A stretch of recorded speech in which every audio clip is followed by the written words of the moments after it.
I would love to call the meeting to order, Mr. President. Do we have a roll call, please, Angela? Roll call, Groneman, Here. Mulvaney Henry, Here. and Here. I was like, who's sitting next to me? Sorry. You have a quorum. Thank you. I move to approve today's agenda. Second. Roll call, Groneman, Aye. Mulvaney Henry, Aye. Parker. Aye. That motion carries. Bingo. All right. So is it okay, Mr. President, if I just dive in? Diving. My goal today is for us not to take the entirety of the time we have allotted. Good. Perfect. All right, so has everyone had an opportunity to review what I sent Monday night at 9-something PM? Yes. Okay, so I did not include in that email that I also did adjust some definitions. Those were marked in gray. I added some additional definitions last night, yesterday, going down to the rest of the document, but so I'm going to jump in at 5.0, 1 or 2, where we're at, where we began again, because part of this was based on our discussion. Was it just last week? Yeah. Yeah, we can go today. Lord. Okay, so, yeah, yep, there we go. So I think actually 5.02 is where they begin. No, they do begin at 5.01. So 5.01 to me actually looks like, it was cleanup. Because Rick had added some edits from the last session. So did anybody have any questions or comments over what we did in 5.01? I'm gonna go real fast. I'm not hearing any. Oh, you're good. Okay, so 5.02, I believe there are some edits in there as well. Yeah, that's where we redid we consolidated the homeowners, renters, and the new term contractors, defined term contractors, to consolidate all of that same information that applied across the board, and then also to segregate out what documentation was being requested of each different subset. Oh, I'm ready today. Not even playing. So I didn't know if you all have had an opportunity to review that. Does it make more sense? Should we go back to the other way we did it? Does it make sense at all? Are there questions, comments? I like it. I do too. Thanks, Mr. I like it as long as it doesn't throw a wrench in anything, but And it's more concise, less wordy. Look at Mr. Conciliatory. Thank you. I appreciate you. I don't want to have to redo it. Are you gonna- Stop it. Stop it. All right, so Abby, I think I heard a vote of you. Yes, Okay. agree. All right, so we're good there. Yep. And really, Jeanette is not in here to give me credit for cutting out a lot of information, consolidating lots, cutting down pages. job. Thank you. Yes, very. Doing my best over here. All right, so that takes us down to 5.03. I believe that was just a tiny tweak there. A couple of tweaks there. I don't know if anybody had any questions there about those edits or issues with those edits. All set. Anyone? Hearing none? No. 5.05. So I took the liberty of reworking this as well in an effort to try to consolidate this based on our discussion the other day, and then also based on the language that was there previously. So it looks like I struck language, but really I just incorporated it elsewhere, tried to incorporate it elsewhere. So I don't know if folks have questions about that or what I did there or want to discuss that, and whether or not that captures particularly residential customer has to pay 22 out of 24 months and it's on a recurring basis, right? A rolling basis. Non-residential customer, 34 out of 36 payments also on a rolling basis. whether or not that makes sense. Is that, did I capture it correctly? Does it need to be stated differently? No, we're on 5.05. Well, Flying. Thank you.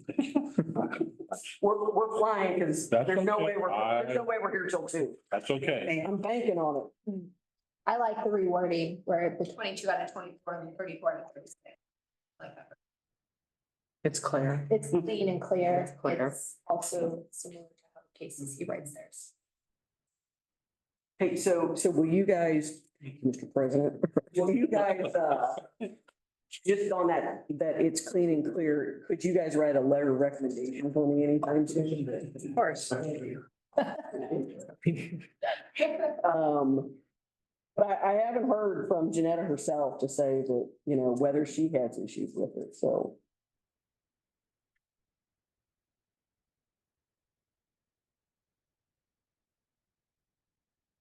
So let me see if I understand what you're saying. Yes, ma'am. So 22 out of 24 is rolling. If the customer, then if someone has a third late payment charge, you saying that we would roll into the next 24 months so that when they only had two, because you're saying when one falls off, then they've had 24 months instead of now how we're doing it where we add on the additional 12 months and in that 12 months in it. So I'm okay with it. We probably need to see how the system is going to handle that because the system doesn't handle it that way right now. So I don't want to say I'm okay with something that may have restraints to it. Understood. Not be able to, so that's kind of my thought on this. Okay, So are the 22 months, they have to be consecutive or just 22 out of a 24-month period? So what I think we're looking at is we have a consecutive 24 months. We're going to hold the deposit for 24 months. In that 24 months, if they have 2 or less late payment charges, it'll be refunded. If they have 3 or more, it will not be refunded. At that point, we add just on another year. But so we look, then the system will. I misunderstood that at the last meeting. I thought it was just rolling. Yeah. It'll look at the next 12 months. So what it does is it adds a year on and that next year they have an opportunity then to have only 2 or less.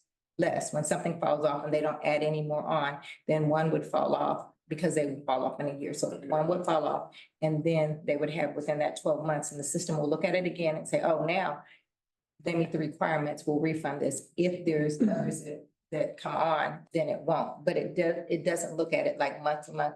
Now, this one just fell off. Now they only have 2 and now we can refund it. It doesn't look at it like that. It adds on another 12. I have a question about, because, so let's say someone is late one time, gets disconnected. Because we refund based upon point value. On a credit. Get more points than like. We don't. whoa, It's not- wow, that is new information. No, it's not on the point. Surely that's not a thing. It's just a number. Okay. It's not on the point value. Sure, you have anybody in that to come down that knows the system? Discuss that. Yeah, I guess. So put a pin in that then until we get Yep. confirmation. Yeah. A what? Sorry. On whether or not the system can handle The rolling. this or, well, and I guess the question is this, I mean, from the board's perspective, I know what we talked about last time, and even if it's not a system limitation, are we really talking about 22 out of 24, or are we really talking about, 2 out of, 2 late payments out of a consecutive 24? If the system can do it, I like the language that we've got that treats it as rolling, but I don't want to write a policy that doesn't That's right, match up with what we can of do. course, But otherwise, yeah, I prefer that. okay. And if the system can be made to support it, we need to determine what the time. Mhm.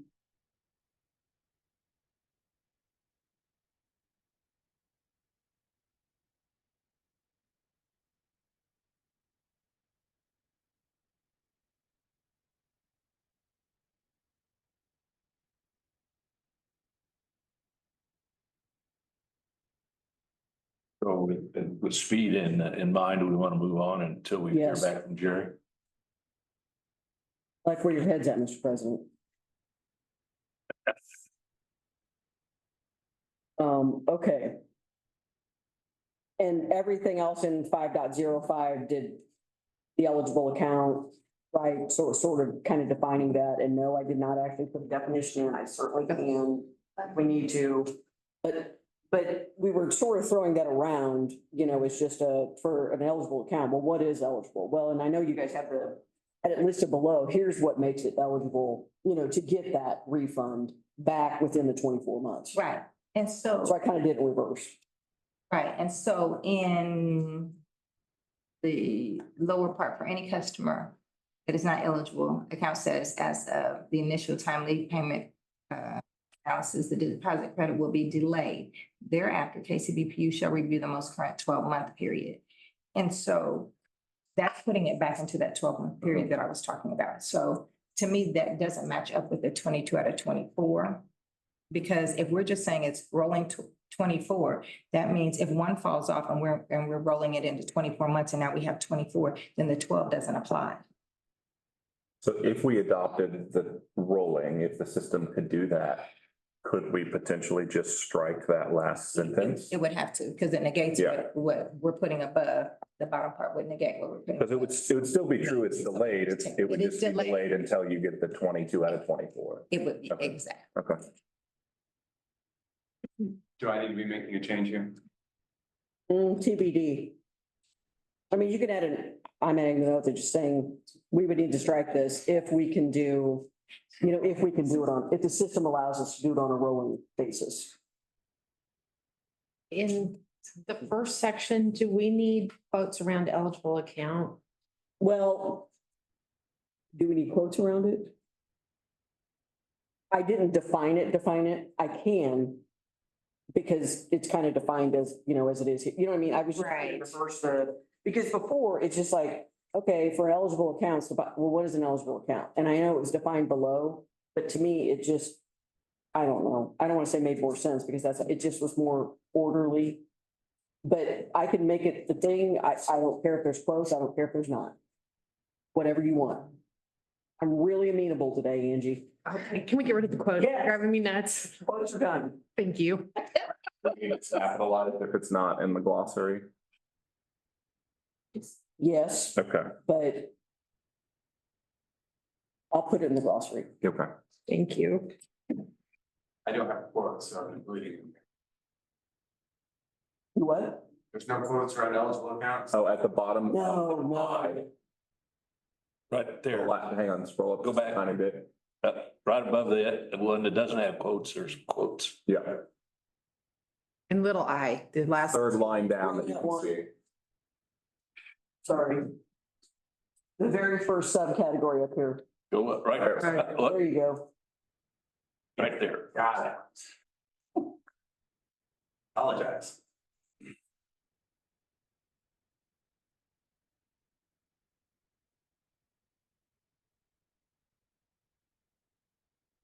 And then while I'm being obnoxious. Yes. On 6.01A, there's a stray apostrophe after case. I know, but I'm just doing my grammatical stuff. Lady, you're gonna have a chance when this is clean.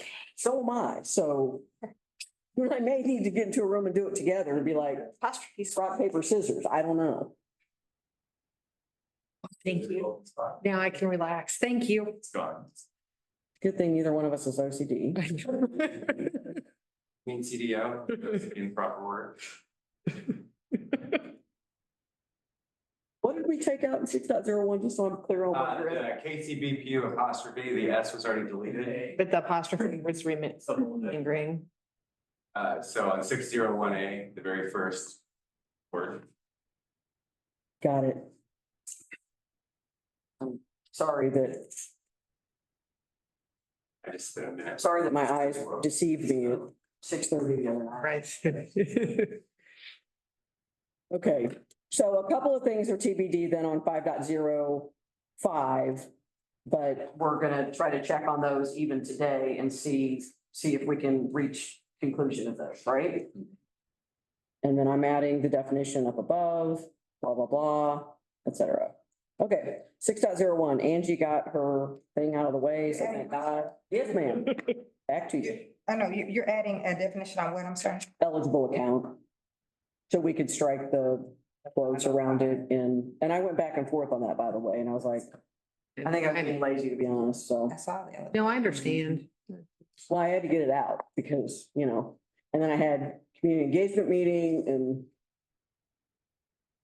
Anyway. I'd like to introduce Rhonda Bergen, been here for 30 years. I think it's really 35. If you only ask me to say it's 30. She's our lead in customer service meter to cash team and level 3. And so I couldn't, there's a couple other folks who I could have brought down, but they were unavailable. So Rhonda can help on. Awesome. Thank you. She's our grade level 3, the highest in the department. Fantastic.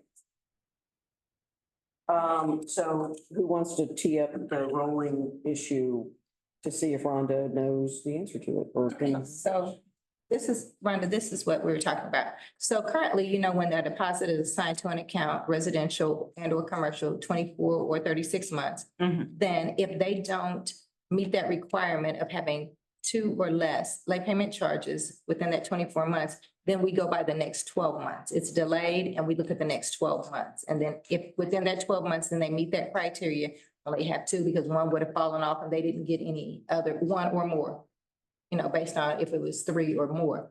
Whatever would have needed to fall off, it can only be 2. So what they're proposing is instead of then going to that next 12 months, delaying it that 12 months, looking at it, making sure it meets the requirements, and then refunding it to the account, looking at doing a rolling 24 months. So let's say in that 24 months, they didn't meet the requirement. Let's say within the next 3 months or something, one falls off. Now it's within that time frame. Now they have 24 months with 2 or less. Can we continue to make that date roll, that time frame roll? And always look at the current 24 months, whatever date to whatever date, the current 24 months, instead of adding on a full 12. Make it roll, continue to roll months in there. So that's what we're looking at, which is what we don't do. I told them currently at this time, but if we look and the system doesn't do that, it looks at the next 12. That's what it's looking at. So it would be something that I didn't know if there would be a system restraint or how it would have to be reconfigured to be able to always look at 24. And once there's less than 2 and under 24, then. So it's definitely configuration that we would have to talk to Kayenta. And that is that what you said? Well, that's why I was like, I don't know about system limitations on here. It's going to have to be something that we look at because it's not configured that way. And so I knew it was going to be a vendor request. Yeah, I think we can do this. There is a distinction that we need to clarify. Do you want it to check every day or do you want it to check every month on their bill for each account? I would say every month. Because we would determine at that time if they paid or if they did not pay on time, That which is could. more likely achievable and the constant processing involves 98,000 accounts. That would be a major system. And there shouldn't be any new information from bill day to bill day. Either it's checking the box, they added one more to the list or they missed one. Correct. Okay. Problem with our system, we gotta go back to the vendor. Right. There's so much IT can work on, but a handicap based on not having access to all the codes. Sometimes, and then this may be one of those. So that work for that. So what I'm hearing is it's possible, but it's gonna take work. So do we go with the way that it is now with I just add on an extra year and then work it out? And then once we get it resolved, then slide into the I think change? How soon can you find out from Kayenta what? And that's also what I was gonna say. So let us ask the question of Kayenta for them to tell us whether it's something that all we have to do is configure or if it's a new enhancement. And if it's a new enhancement, I would suggest you all find a different policy. But if it's something they could do, then you can move forward with how you want it. Okay. So I think it should be a question. I think we could get an answer. We'll get an answer within about a week. So we'll have to reach out to them and then give them a chance to ask any clarifying questions and have to provide additional information and then get. Okay. Oh, It's good with me. Right. we could just make that one final thing that we need to roll it back if we can. So are we tentatively pending that confirmation, taking these edits minus that sentence that needs to be deleted that says the 12-month wait? What's our working document coming out of today? What do we want that to look like? Well, I guess it depends on how long. Yeah. It's gonna take Kayenta to resolve. I think we just leave it just like it is. Okay. I mean, we can do Come back and do this or this, Okay. right? Rather than make a change and then have to make a change again, let's just, Leave the pin in it. we'll table it until we hear back. I would recommend this. Any other system changes while we're going through it, keep Rhonda here. We can make notes and then we can run all that past Kayenta at one time. Sure. And we'll have a good answer as to what we can do or not. Are there any other ones? We're not sure. Or is this the first question for Kayenta? That's question number one, Rhonda. Sorry, you. Okay. now- Okay. Black hole of Policy. I'm not sure yet. I just, this one. Jerry, what, is there a BPU guest network? Good.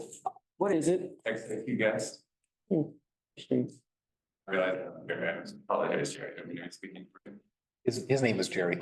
Hey, Jerry, call you Rob from now on? I don't know why I can't connect, but whatever. All right, anyway, You're on a BPU laptop or a no, personal? I'm not. Okay, so then. There I am. That's guess what I network didn't is- do. My bad. And then first and last in your email, and then you should connect. Oh, so just like it says it? Thanks, Rob. Excuse me, Jerry. There you go. My staff isn't shy. Neither am I, Jerry. Neither am I. Thanks, Rob. Okay, so.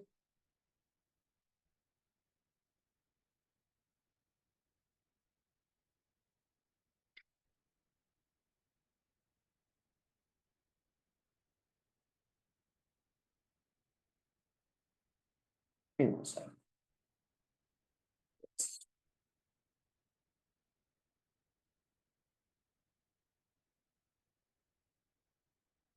I know there's a misspelling in 6.012, Angie. I'm surprised you got it. Made us add the I to notify. That spelling is not my expertise. That's up to the computer. Got it. This one you need me for? Notified in that last, D, sub D. Yes. There's an I that needs to be added. Yeah. Go to Fed, or Okay, either way. Excuse me, go past it. gotta go back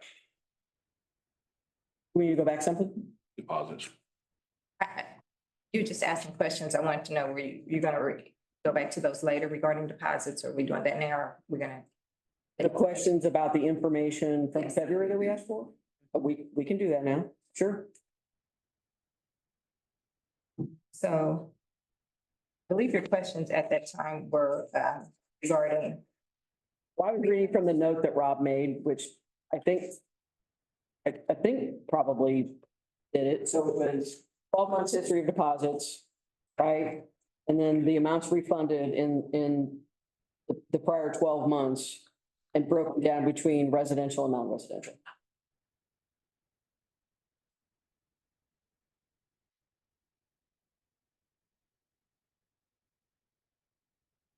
Or what section are you on specifically? Really still in that same section, Rob. I wish these notes were numbered. I don't see that they are, but. So it's like 5.05-ish. Thereabouts.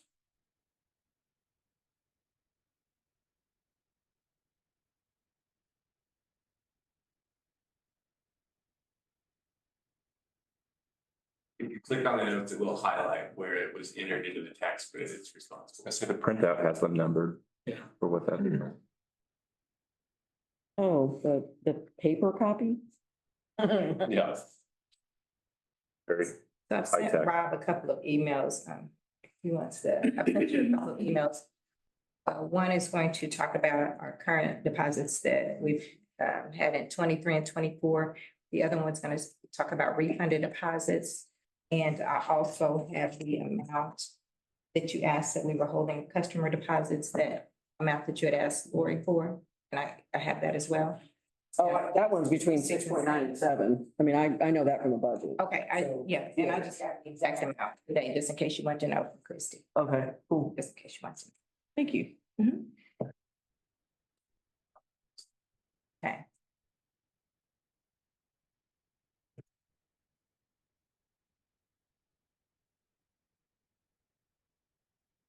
So we'll go over the current one first, Robin, then we'll go on the refunded, if that'll work for you.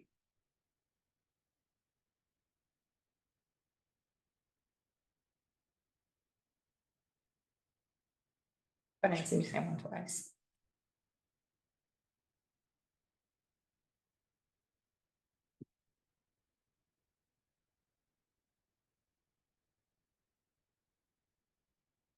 So this one, you cannot pay attention to the heading of it because the other one is deposit refunds. This one right here is year-to-date 23 and 24 deposits we currently have assigned and billed to customers in the 2023 and 2024 commercial and residential. Okay, so so I'm just looking at the top line, commercial 2023, that's 232 customers for a total of 699,940. Yes, Okay, and all that be the same throughout? but, so Okay, there's two residential, the account class residential, because residential actually and non-residential, so he included, so when you have non-residential, you have industrial as well.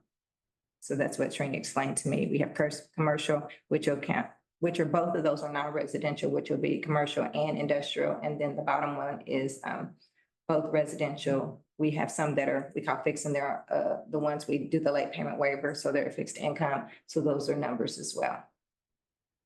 okay, and hold on a second. So commercial includes industrial, Yes, yeah, you can add those together. and residential Includes is just everybody. residential? Yes. Okay. All right. So although those. And those are add year-to-date. those together, I'm sorry. Whoa. Yes. All right, I made the browser.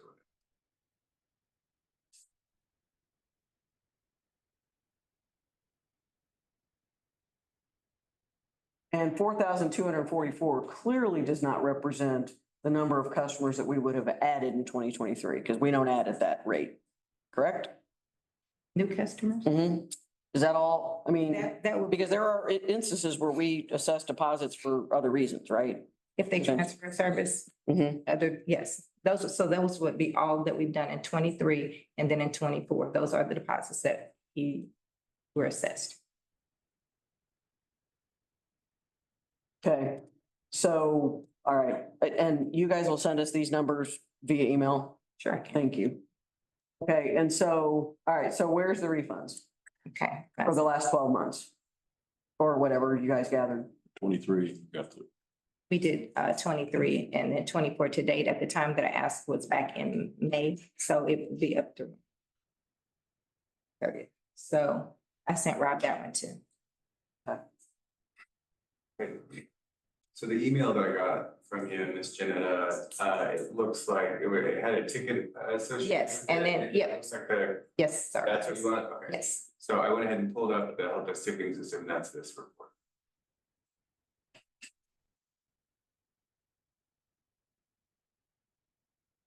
So those are per account class. So really, if you add all of those together, you have residential and non-residential at the top. And residential and, but only 3 of those are residential. Yeah, those bottom Yes. three.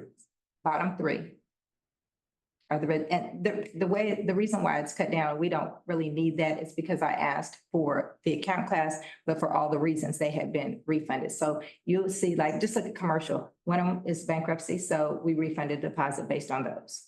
The next one would be what commercial accounts filed, and there were deposits refunded on those. And then you have the regular ones that were refunded. And so you have the same thing at the bottom if you have their final or they were on budget bill. So they just put what type of customer it was. We have budget bill accounts, then final, and then regular. So they just went through all the different reasons, which is not something that's really necessary. But that gives you the number of account, the refund amounts, and then the number of accounts is off to the side of how many were refunded, and that top one was 2023. So you would sum up those last three. 2.5.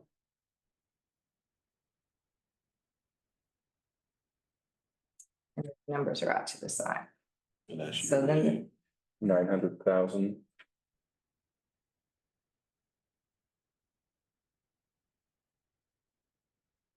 And that was through the end of May.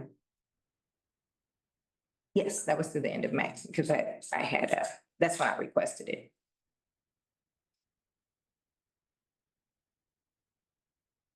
Okay. And can you guys send us that spreadsheet as well, please?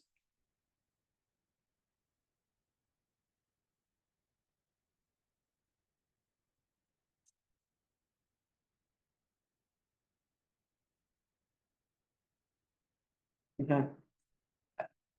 I already have the other amount. No, I appreciate that. So I want to, I mean, I don't want to take time during this meeting because I want to look at that a little bit, it more in depth. And so I don't know if you, Tom or Brett, have questions or comments about that at this time, or you guys want to take a look at the numbers as well. Yeah, I'm happy to look it over and circle back. Okay, thank you guys very much. I appreciate that.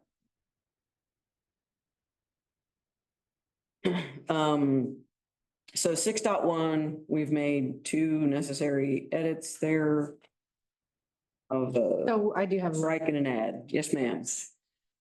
so I think we need another word besides customer, because we're also talking about applications. Sure. Applicant? Yes, if a customer and or applicant. But- It's just at the beginning. Just on B? No, just in the beginning. Well, if a customer, right there.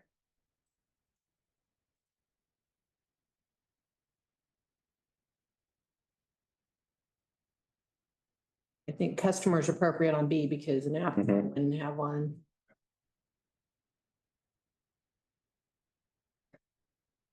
Thank you. So Jeanette, I got another question on deposits. So you got the budget bill, final and regular refunding, right? In those 3 categories. About the deposits that were used to pay off the debt that was not paid. So if something goes into collections or write-offs prior to that, we still hold some amount because we have the deposits that goes against. You're saying if they, that would be a final? So that is. So once we final the account, we apply the deposit back to the account before we do the Okay. final bill. Okay, So then anything that would potentially, if anything was remaining from the deposit after that, Right. that would be just refunded to the customer. If there was anything left on That's the account, right, absolutely. right. Okay, So That if makes sense. they're, yes, once they get that, their final bill, everything's assessed, they Okay. apply the deposit back to any amount that's on there, and there's either going to be a credit or there's going to be a final amount owed. If it's a credit, then we do actually refund it back to the customer. That's part of the risk mitigation on having deposits, right? So, you know, we have to guard against not being able to collect and then use that to. yeah, and I don't profess in any way, shape or form to know anything about bankruptcy, but it surprised me to see that there's a commercial customer in bankruptcy where we refunded $15,000 or whatever that number was in, because it's an unsecured debt, so that's what. Sometimes we'll order to. No, right, I mean, right, understood, I just, like I said, We apply it back to the account because normally there's a huge account balance and we do just like we do on a individual customer, a residential. We apply it back to the balance. We do not refund any credit amount to them. Because they went into bankruptcy, we normally are holding a large amount of money against that account. I don't think we've ever refunded, we haven't ever refunded because there's always a. Can you pull that spreadsheet back up for me, please? Had to, when the court ordered, when we had taken in and we were. Court put them on a payment plan and we had charged. Maybe we didn't have to refund, but we had to follow that. Ever refunded it. So When we say refund, can I ask that Rob change the wording on that because Credit, you want to try? Well, it's an either or, because potentially you are refunding back if it's more than what is owed on an account. So total amount. So you asking, do we potentially refund back a bankruptcy customer? No, Okay. no, I'm, any customer. Any customer, there is a possibility of there being an actual refund if they final the account. Understood. But if they don't final the account, it's always credited back to the account. Even if it is a credit for an active account, it's left on the account unless the customer requests that we give them that. It's left on the account until the next bill comes out, and then the next bill just applies to the credit. Clerk. He's saying the refund / credit or something. Okay. Yeah, it's inclusive of both of those. Yes. Do you just want me to change the header on, C? Will you just do refund / credit? Thank you.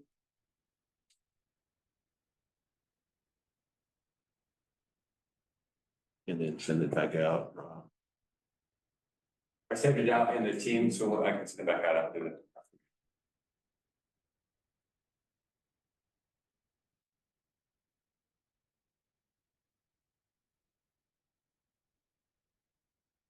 Okay. Anything else on deposits while we're still in section 5?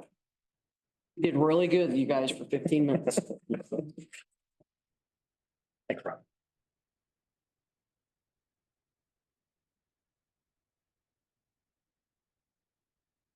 Okay, so 6.01, we added and/or applicant. We've corrected the error in the apostrophe and the misspelling in D. Anything else in that? On 6.01? Nope. 7.01.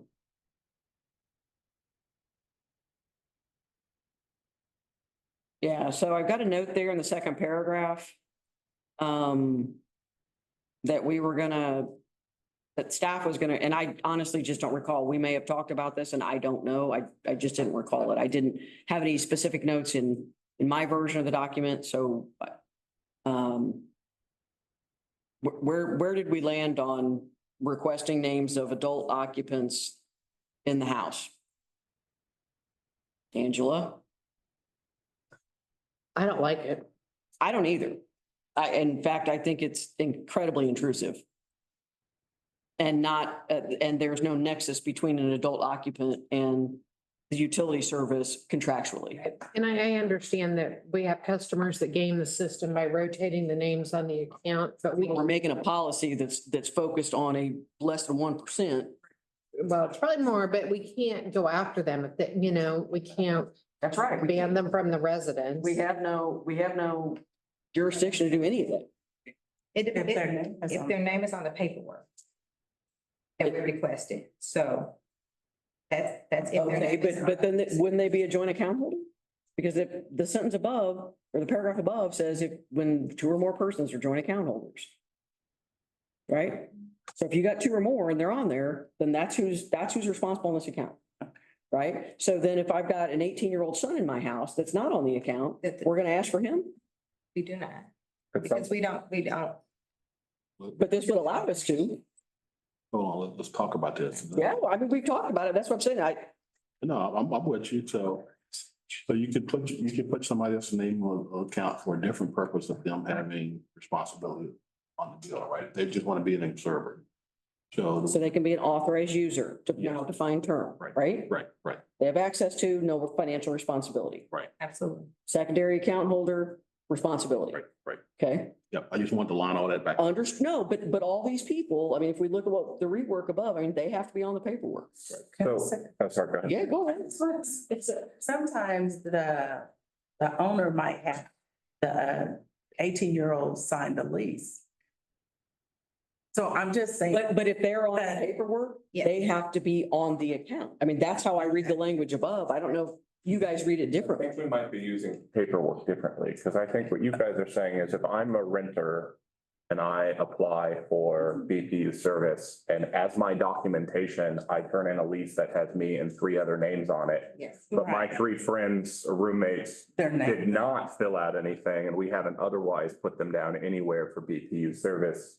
This allows you to say, hey, these are 3 other people who probably ought to be financially accountable for this service. Sometimes they only put the first 2 people Right, but they'll have everybody else sign the lease. so they might be on the lease So- paperwork, but not on the paperwork that otherwise is like the BPU application. Right. Okay. I don't have a solution there. I felt like we were using the same term for 2 different things. Right, I just feel like that second paragraph is so broad that you can ask, okay, who's living in the house, whether or not they're on a lease, whether or not they've ever even appeared on any other paperwork. Okay, so let's go back up to section 5.02. Hate to bring us back, but here we go.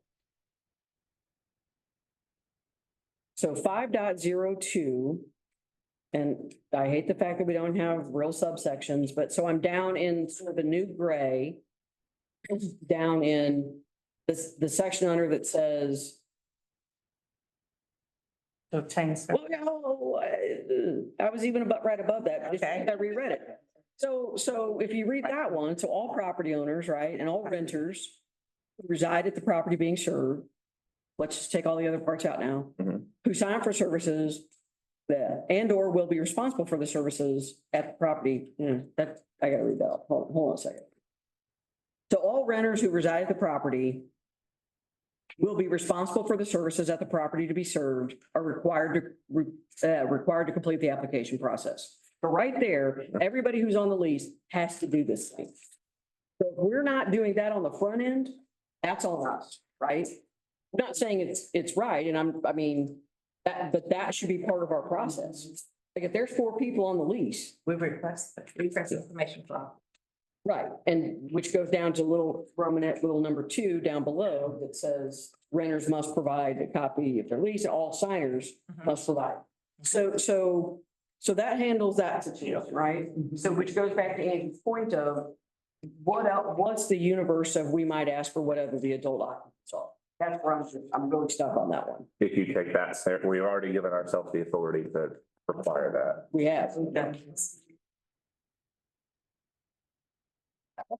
I know that it's when someone else calls and we say, well, can't provide information, and then Maybe that's- the account holder calls back and they want to add them on, we do that. If they add them on at this, as a secondary account holder, as an authorized user, that's the only 2 options we have, when we, Yes. right? Yes. So, and I go back to, do we need this sentence? I would say we do not need it. If I get, The second paragraph is 702 though, right? Yes, Right. sure. That's right. 701. 701. Second paragraph. Including the note. Ooh. But the note at the end to be do statutory as well. Yeah. And I feel like we just resolved it. Yep. Just making sure. Thank you.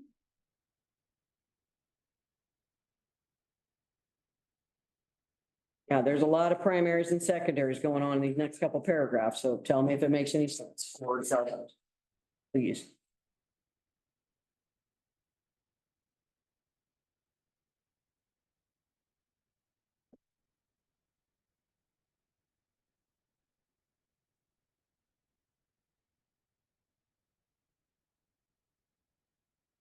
Going outside of the organization?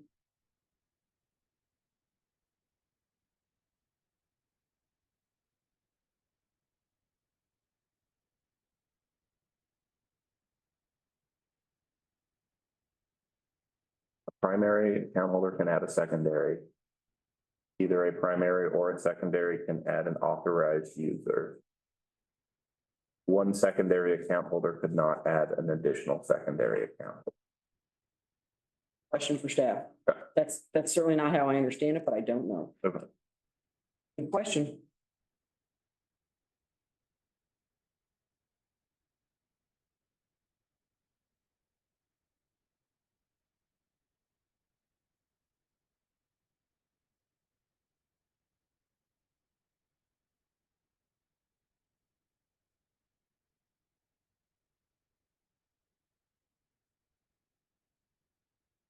So I guess this is where I ask this, and Angela tells me no again. So based on what we're saying is the primary account holder can authorize somebody they can add someone as a secondary to that account. Question is, and I've talked about this one, is when that secondary person is added, if we find a bill that's in their name anywhere, which is what this says to me, that they're liable for this bill and any delinquency at service locations previously under that person's name, we should be able to transfer that account balance to this account. Well, but then you're making the primary account holder on this account jointly and individually liable for the secondary account holders, and I don't think that's right. For any past due delinquency. So you're. I mean, I don't think that's right. I mean, look, I've taken the language, right, that's in there, and I'm like crafting it just differently to hopefully make it, more clear. But I don't think it's right that we would hold, in this case, the primary account holder, we would hold them accountable and financially responsible for any delinquency that the secondary account holder had out there separately on a separate location. So Well, maybe I guess they ought in to my mind, what be makes, aware. I hear you, I but guess in what makes it okay for us to put a secondary person on that account and hold them responsible for any past due delinquencies and deposits that are on this account, because we are, and that person did not jointly create that bill with them, but we're putting on them and they're now becoming liable. So I believe, to me, in my mind, both of you become liable for each other's past delinquencies. I think if You really do. tell them, I mean, you could refuse to put them on until they get their past due to zero. Or they need to the primary needs to be fully informed, okay. They're not getting it to zero, and if you want them on the account, now you're going to be held. They need to be. So I guess Informed. what I want to do is have language in there that says if a past due account balance is found at any time after they get on that account, that they'll still be held responsible, because sometimes we do not find that secondary that was put on there, they have an account balance somewhere else until later. And we don't find that. So now, when we know that there's a balance, we do say that it has to be. how do we not know there's balance out there? Okay, because, let me try to get this right, and I'm not sure if I'm gonna get this right, because in our account, when we run the information, if there is secondary on another account, it does not show up. How many times can I be a secondary on somebody else's account? In As many times as you. as many times as I want, I can be liable for everybody in Wyandotte County. Let's say I'm over here and I have this account, but I'm secondary.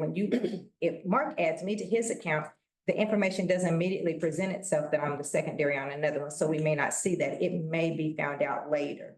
And that's what happens. Because if we know upfront, we're going to tell you when you sign for service, anything. But what the system does is sometimes not show us that secondary person. And it's something being worked on, Ron. It's something that we're working on. No. So how But long on the does it system, we don't always know that you have. It was- I understand. how long does it take to determine that? Can it be something where we delay adding them until, is it like, oh, in a week it's discovered by the system, or is it something that it could be 6 months later? It could be.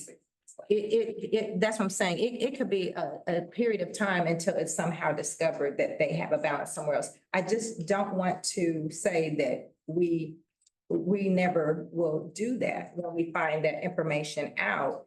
Because just like I said, if a person, even if let's say they're a FlexPay customer, and you say, okay, okay, you're gonna put me on your account because I'm moving here. A FlexPay customer could have a really, really old balance out there in debt recovery. And now we're making the secondary, they're making them responsible for possibly thousands of dollars that they didn't create with this customer. And so I just want to make sure we understand that sometimes, and I did ask, I even asked Abby how you do it at other utilities. If an account balance is found later on, do they transfer that amount? Because I want to make sure that we are following, the industry standards. I know that it can be added on. They do add it on. What has been seen in the past is, say a couple is living together, it's in one person's name, it gets disconnected, they move to another location, put it in the other person's name, because then they don't have that disconnect.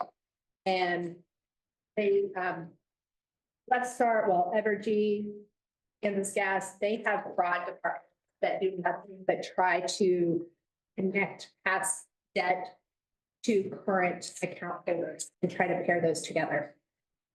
It's a pretty common thing to work the system. So that's all I wanted to bring up on this portion of it, because I know I brought it up before, I brought it up with Angie, I brought it up with you guys, that I just want to, because then we have outstanding debt, and now this customer is living somewhere else, but not paying the outstanding debt with the utility that they had, because we can't transfer it over. And when we discover it, and it's upon discovery, we were transferring it to that customer's account. So that's something I wanted to bring up for your thought. I think there should be a timeline, though. I mean, I don't think it should be open-ended, because if we find something, what if it's 14 months later? I mean, that, I think there needs to be a. I'm sorry, how long have you been here? They'll look at something 14 years later and they're going to. I think there needs to be, and that's, I mean, if we find it within, is it 6 months or whatever that is, and we just let them know, hey, if any debt that we find would get added on. So I think there needs to be a time frame on that, but. The last time we talked about it, this didn't get worked into the policy, right? So if we're gonna continue this, and I got heartburn too about this whole process. Yeah. But if it's gonna get worked in, then why doesn't both the primary and the secondary both acknowledge that this is gonna happen so that they're not blindsided? Right, and that's what I was saying. If we could write it in. I don't know. Yeah. Yeah, I mean, we can put the policy on the one, but I'd make them, agreed, or do a click through or something, right? Yeah. Jerry, I'm on your wavelength, Jerry, I'm on your wavelength. Yeah, they acknowledge Look, it. it's the easiest thing. I know it's not easy to develop, but you guys know what I'm saying. And this may also be somebody forward that would just say, and say, well, I know I do have a old bill out there. Yeah. Maybe somebody who's in for work for them, Right. with the person that is going on the account with, that I do have an old bill. They can both, not only acknowledge, but they can also sign off on agreeing to this between both parties. Yes. So at least now. So when you say sign off, you're talking about some. Well, I'm- That we can send. Well, that's what we we're just saying is, look, I would prefer that it be, if we're gonna add it. And again, I don't know how the systems work, so there could be limitations, but potentially in the future, this could be added, but like, okay, you want to add, as a secondary account holder, all right, well, I don't even know if we could email or how to, like, if they have access to the portal, the My Meter, then they could do it that way and you could make them do a click through. They have to do it before they're at it or something like that. I don't know. Part of the start, stop, transfer, we can put click in there that they acknowledge that agreement. Right, but this would be later. This would just be person, me calling in to say, hey, I want to add my sister on my account. So I could have had my account for 2 or 3 years. Say I want to add my sister onto my account. And all you're gonna do is ask me for them to send in their information, their social and their ID. So this could be at a later date, not at start, stop, transfer, but somewhere we can acknowledge, then have them say that you both agree that if there's any past due debt that is discovered at a later date.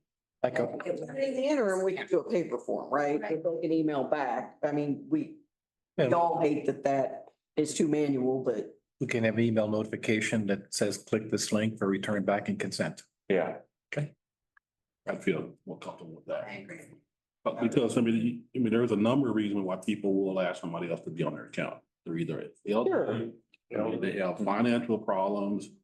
They may have certain changes in their family history or whatever, living status or whatever, and it may not always be their kid, it may be somebody that's right. more Yeah, distant. I'm thinking someone takes on a. Somebody Single, they get married. Right.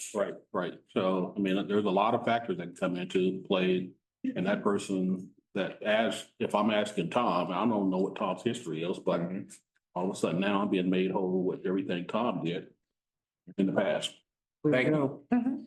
Sorry, Tom, I could have said Rose. I was literally just thinking through, because I don't even know how I've ever gotten on John's account. I don't think I've ever had a BPU account in my name. I was just gonna say, we had an account like this recently where a customer sent in the lease for her and her roommate. Well, one of the roommates owed money and it was like over $600. So the other roommate said, well, I'm not gonna sign it. So, but what we did was have her pay half of her write-off and the other balance in a 30 days. And then we used the write-off count as the active account. So other roommate couldn't be the account holder, so that we know that we will get the money. I feel like both parties acknowledging and Right. and then there's only a look back that only goes so far. And so what are we saying is look back? I'd like to at least do 12 months, but I think that should provide, we find some after that, but 12 months, Rhonda. Hopefully. It's better, so hopefully you find it immediately now to Oh, absolutely. to upgrade. So far it's fair. Is that okay? 12 months? Tom, Brett, It's okay with me. Months works for me. And both parties acknowledging. And both. yeah, I'm making a note about that, because I do think we just want to maybe add just a little bit of language around that. Right. Just, right, so the policy reflects what we're actually doing, which again, makes perfect sense to me that they do. The other question I guess I have is, should we limit, or I don't even know if we have a way to do it. I mean, should I be able to be, I mean, I don't know. You guys don't know because I don't have an account in my name. I mean, should I be allowed to be a secondary account holder? Again, you get an automatic payment now. But like, should I be allowed to be a secondary account holder 14 times? I mean, I don't know that happens, but like, should we just have a policy where we limit that? I don't know. I don't Limit know what that. to, I don't know. I can only be the secondary account holder 3 times, but I don't know if the system can track that. So. So we also have secondary. But it would, how would you distinguish, the system wouldn't necessarily be able to distinguish between a landlord and secondary, right? And don't some of our payment programs also add, like, the Kansas Housing Authority get secondary status? Well, same thing. So we wouldn't be able to really distinguish that. And I could see a charity helping set people up. Couldn't create codes for that. Identify those. I think- Yeah, absolutely, there are codes for that, but when you're looking, when Yes. you're doing their secondary search, the code doesn't necessarily come up. It's gonna, you do the secondary search, it's gonna say so-and-so's name, and that name is gonna come, they would have to dig deeper in order to find, hey, this is a landlord or whatever, so. That's maybe how it is now, but I'm thinking about how could it be? Well, I'm not Yes. much stuck in how we've always done things. okay, so maybe we can limit that, but that doesn't mean you're not authorized. Then you can be an authorized user, so I don't wanna limit that because somebody may have a mom and dad. Secondary or authorized user? That's what I'm asking you.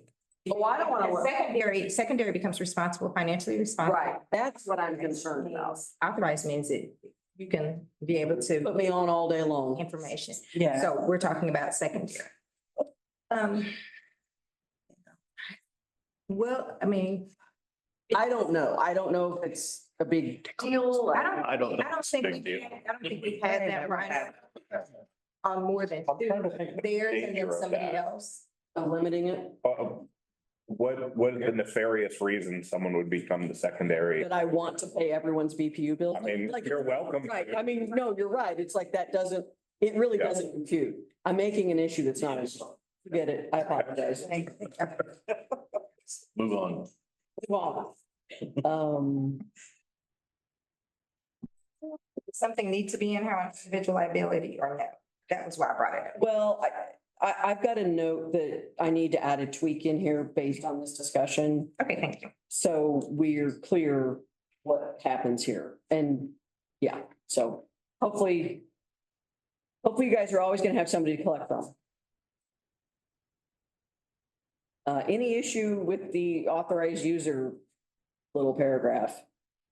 It's pretty innocuous, but. Nope.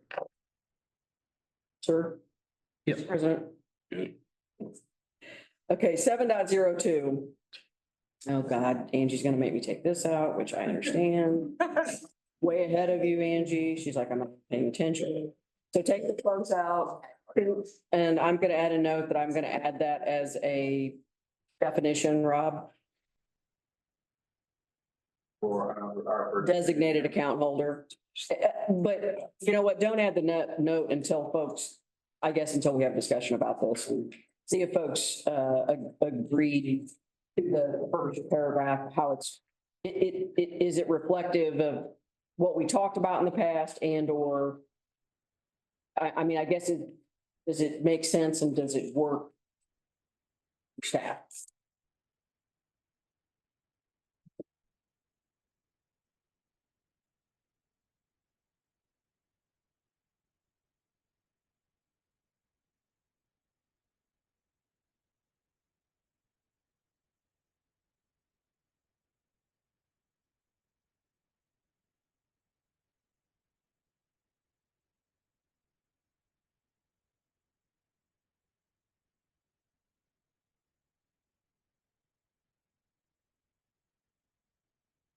It's the parents or something.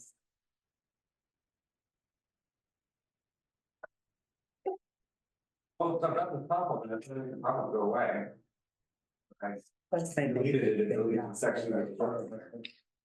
Here we go, sorry. You can resolve That's that based on. comment then.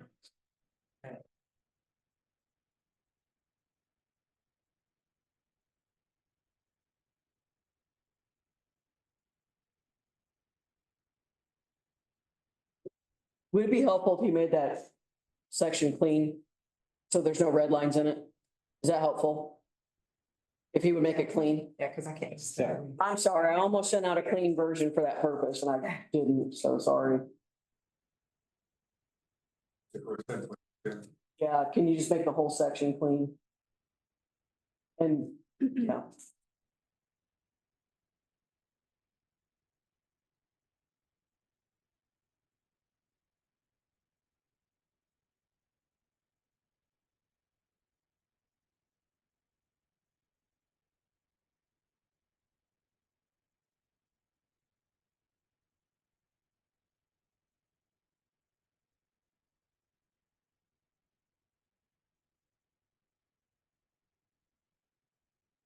So the only thing that I guess I can play on this one is if we're doing it by death or some other things, then it's not going to be the customer. So this is if the customer fails to notify ACBP of such change. So let's say there's someone there now, based on the death of the actual account holder of the customer. So it's saying if the customer fails to, and if the person says, well, I wasn't the customer. I just want to make sure we say something in there.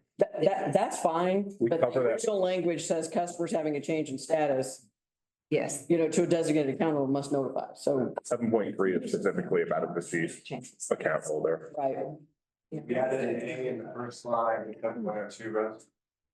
In between 4 and 8 BPU. And I think we may cover that in the next section. The Okay. next one's all about. So it's not me have Casey. You. Okay, that's fine then. I just didn't go that far. Thank you, guys. You know, we took the quotes off and Thank you. And far more relaxing. That's all I was saying. I did what I was supposed to do. I have sent these drafts out in advance. You did. At the end of line 3 of section 7.02, would it be for under a similar circumstance or other similar change after that place? To me, it doesn't matter. Let Angie dictate that one. Angie's like, what? And so the only reason why I'm saying that is because when you read it and you're saying that the customer must apply for KCBPU service, then they're actually not the customer. I don't That's the disagree only with thing that I'm saying. Oh, But the they tenant, are. the occupant.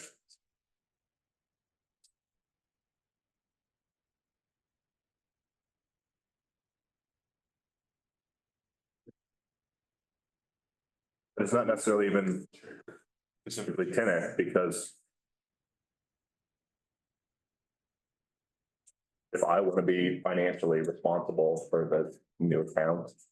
And most of the time, we don't have a problem with that. It's just like a child and someone that was living there already with a parent. But we don't have their name on the account. So when they call in, we weren't not aware because you didn't do, so you're actually an unauthorized tenant, so we'll send you Invalid. something. Invalid, we call it invalid tenant. And Not anymore, we don't. I said, yeah, go, yeah. Sorry, you haven't been with us. Yes, I brought Tammy in today, you guys. And so they're not a customer. And so we're saying the customer must notify us. And so User? it could be the user. Just trying to think.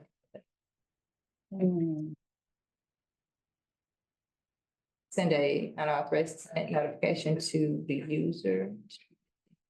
Occupant. And require occupant, should we say occupant? Current occupant. Current occupant. Or if it's somebody who doesn't live there. Right. I, user or something like that, certainly.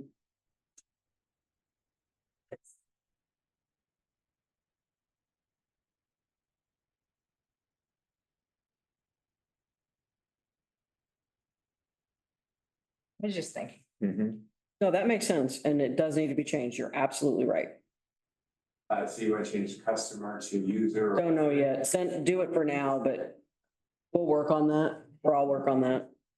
But yeah, I mean, it's the thing that makes the most sense now.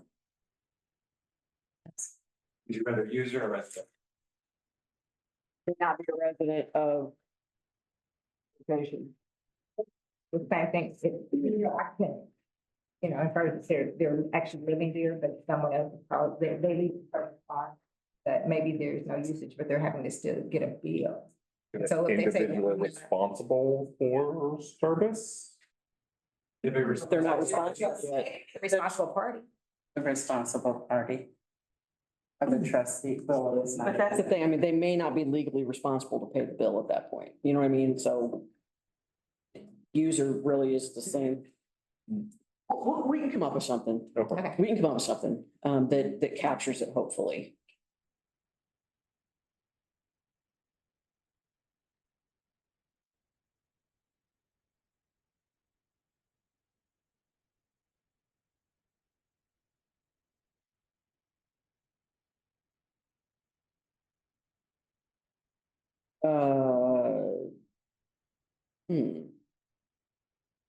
Anything with I do have a question in the next paragraph, I guess. So.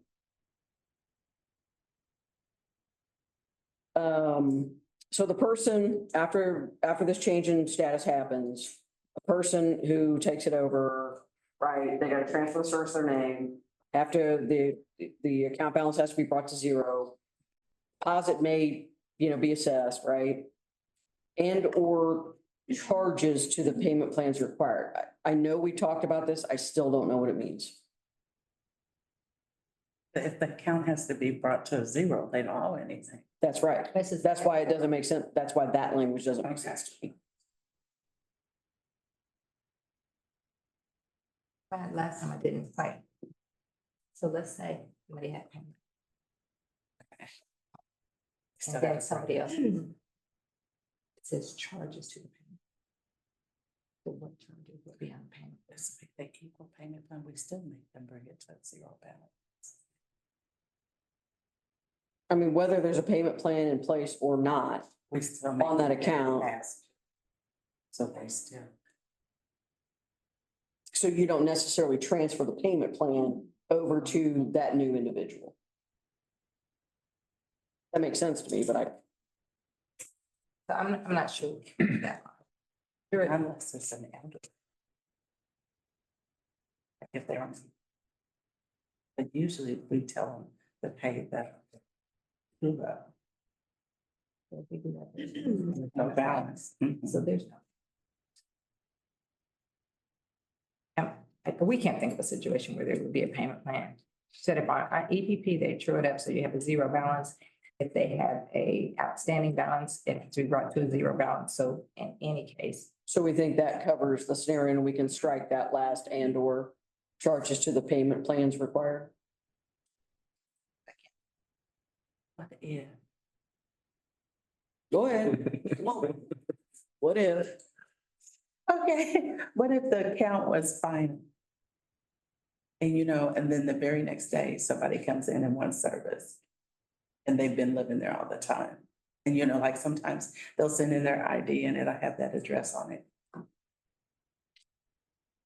It still has to be brought to a zero balance, because Right. even if they get a new, they become a new tenant, then we only, even if they transfer, we only let the person take the current Right. bill with them, everything past due has Okay. to be paid. Yeah. So I don't think that. Yeah. I think we're good. Rob, you got that? I made no changes. We're deleting and or charges to the payment plans required. I have made that change, Thank you. period.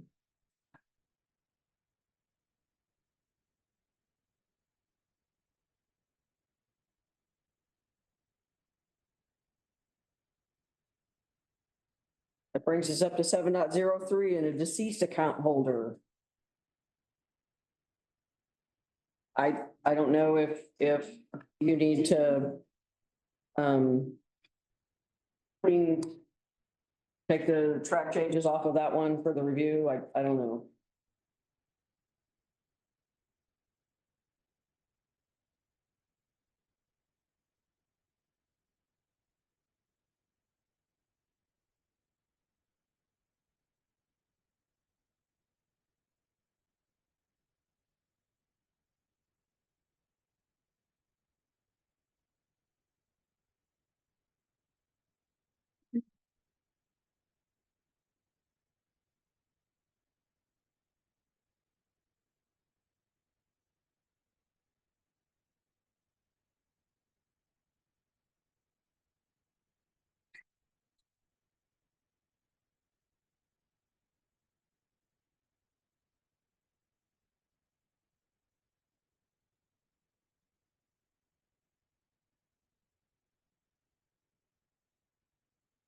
Be able to strike and or charges to the payment plans required on this one as well. I believe we have to.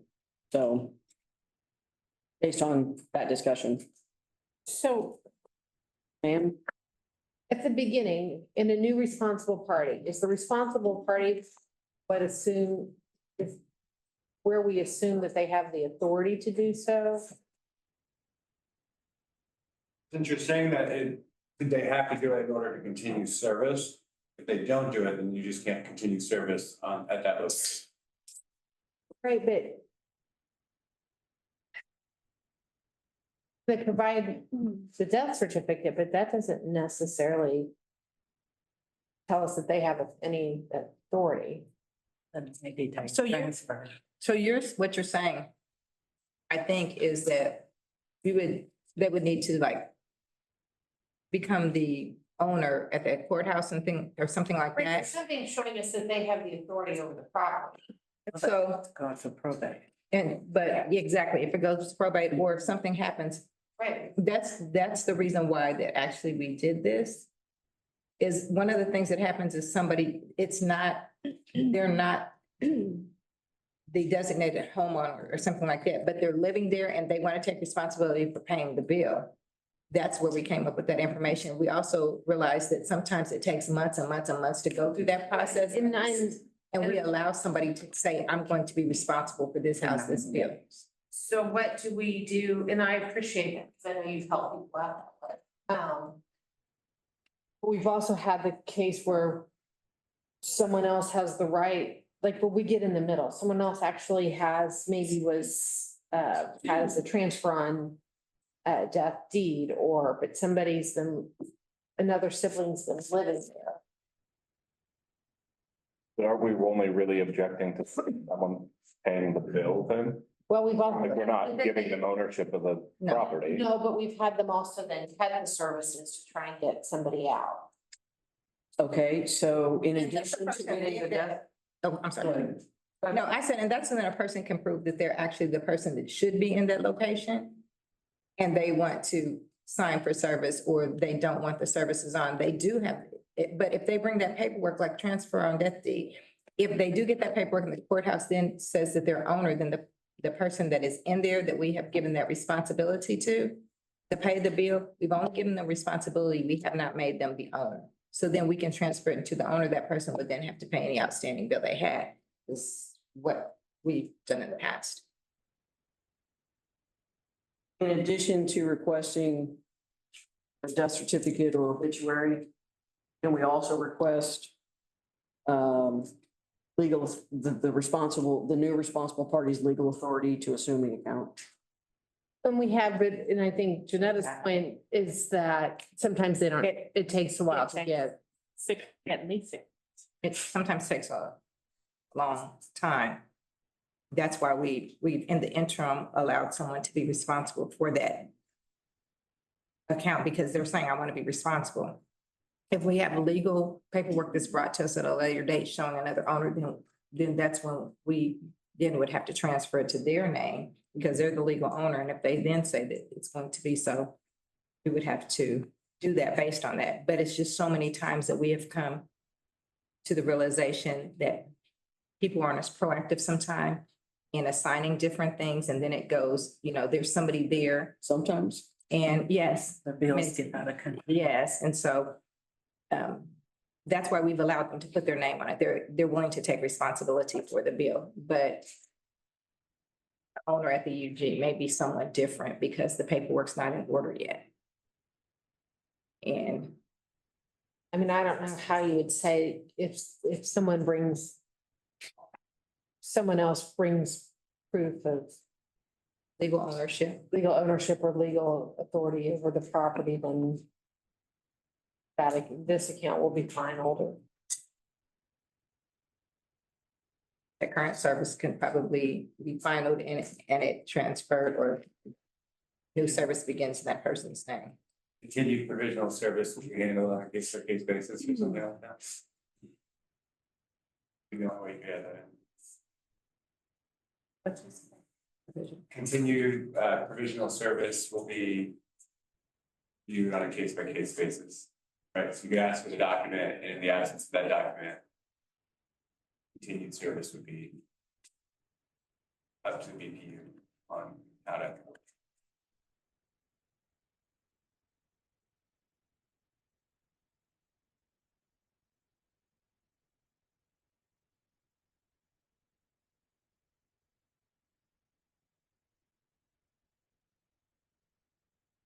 Did you want to add another document type?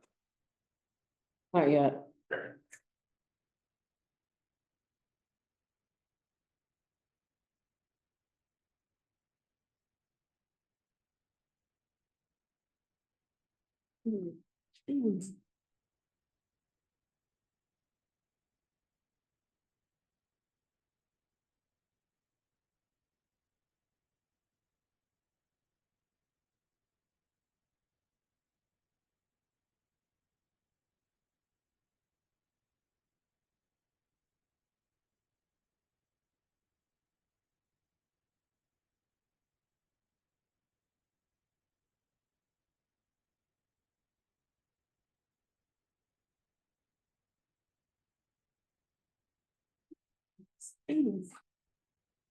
It's need to necessarily between shall and here. Last paragraph. As it was? Yeah. Well, Yeah, please.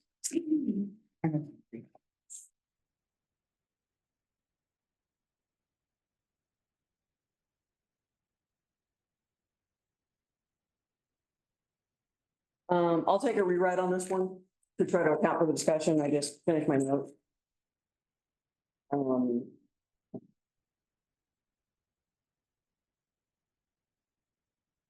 Awesome.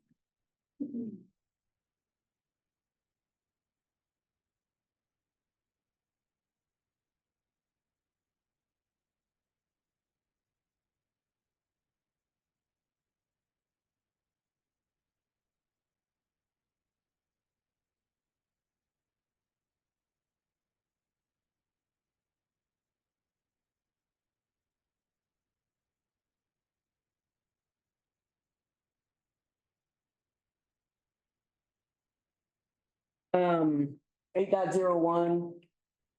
We talked about this before. And I think that, we thought, but there was an issue where folks may be using services, right, without authorization, water services, whatever. But I thought, you guys thought that another policy actually covered that. But I took a stab at this anyway, just to, I don't know.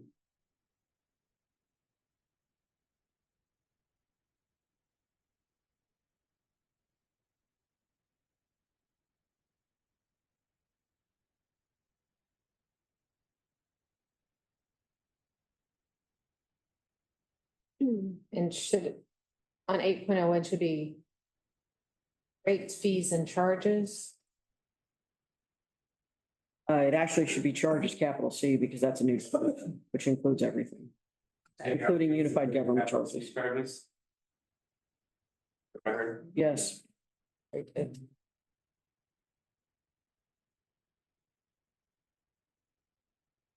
So then on 9.01, can we take out rates? Oh, so we've got the opening sentence in 801 now, charges will be charged in the bills rendered. Assess. Yeah.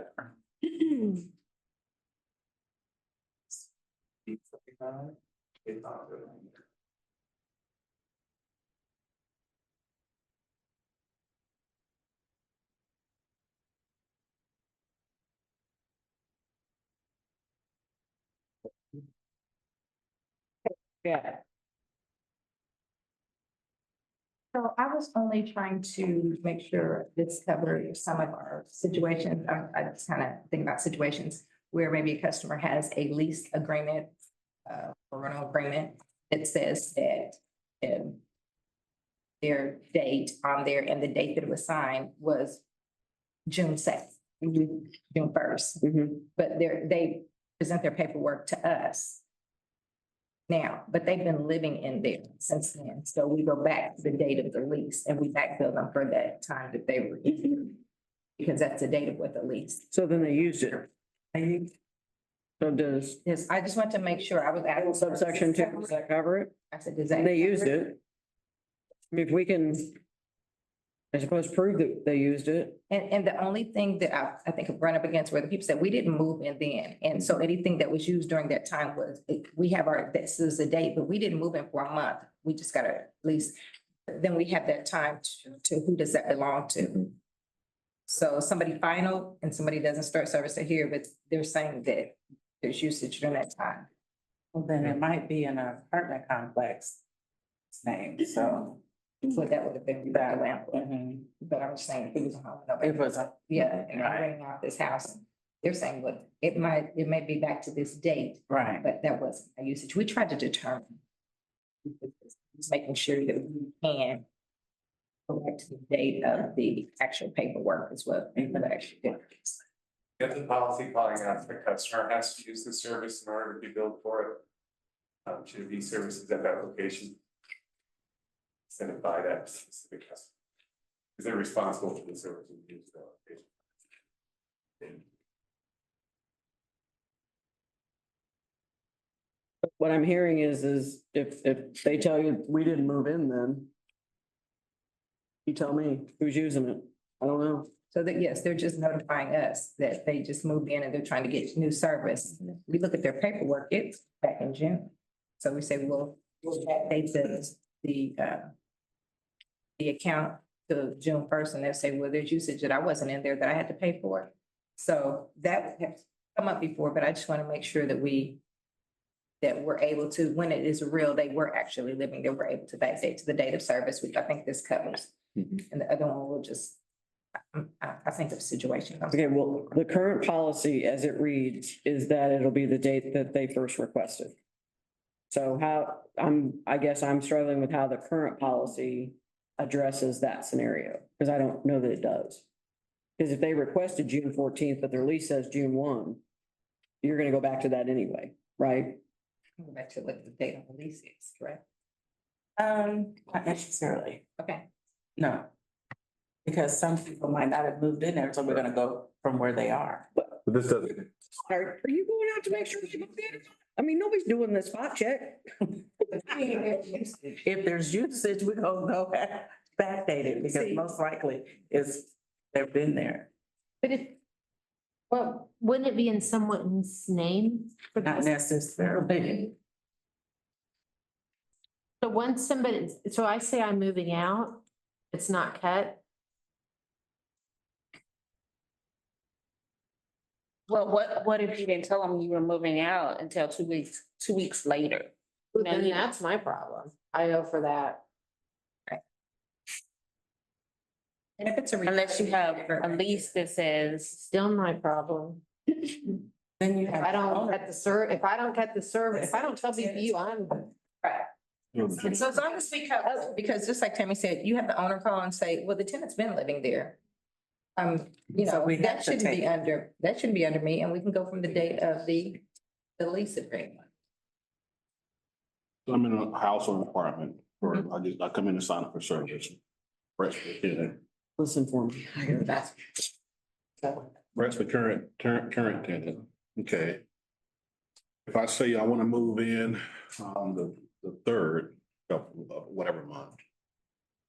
The Brett haven't moved all of his stuff out, so once I start, does it automatically transfer service from Brett's name to my name? Yeah. I think we are trying to sort through people's business. And Well, when someone tells us they're cut their service, then we shouldn't be arbitrating who's moved in, who's left their stuff. But that's, Okay. so, I mean, I think when someone tells you we've moved out, that's when you cut. but Angie, I'm going down this path to see if both parties need to tell That's me. lost revenue. So if I initiate the service to say, put 123 Main Street in my name, Brett's living there, starting on this date, does that automatically finally account for him? Of course, it's. Yes. Okay, so at that point, then I'm setting the start date for myself, and any other usage, I'm responsible for whether Brett's still there or not. So you don't necessarily have to call in and say stop service. I've already transferred the service by earlier action, right? Right. Okay, That's a forced move out, but let's say that Brett didn't call in. And you move in there, and you've been living there off of Brett's. okay. Then what we do, and we have, and it's okay for us. But we have issues, but I, had to tell customers, Done. because you didn't final your service at that time, we can only take it from the date of the lease that they have and the date on it. So any charges up to that date, that person, even if they had moved out, is still responsible. Okay, but Agreed. it's in the interim where somebody finals the service. You see that then there's usage on the account, and then the person comes in with the date here. There's maybe weeks or months where there's nobody in there, and that would be our lost revenue. We try to go back to that date because that interim period is what I'm talking about. I think we can't cover every situation. I'm thinking in my mind, I'm making this too difficult. Can we So do we it could just do. with this policy language? I mean, like, does this work as well as what we had before, I guess? You guys finished? Slightly better? I think it's fine. It's fine. We'll just speak with fine. Individually. we'll- It doesn't have to be that. We want to make sure that it covers the scenarios, right? But like the current policy doesn't cover that scenario. Like the language doesn't cover it. And so if we want to allow ourselves the opportunity, I mean, is it only with a renter? Like, what if No. so, well, bad example, so I'm not gonna do that one. So thoughts, edits, comments? I think we'll just have to keep doing it the way we do and hope we don't have any lost revenue.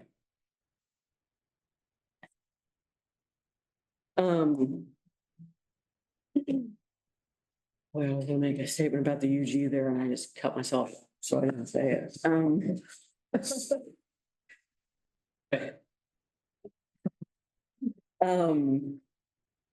I mean, I guess, do we have any idea, potentially what that potential lost revenue looks like dollar wise?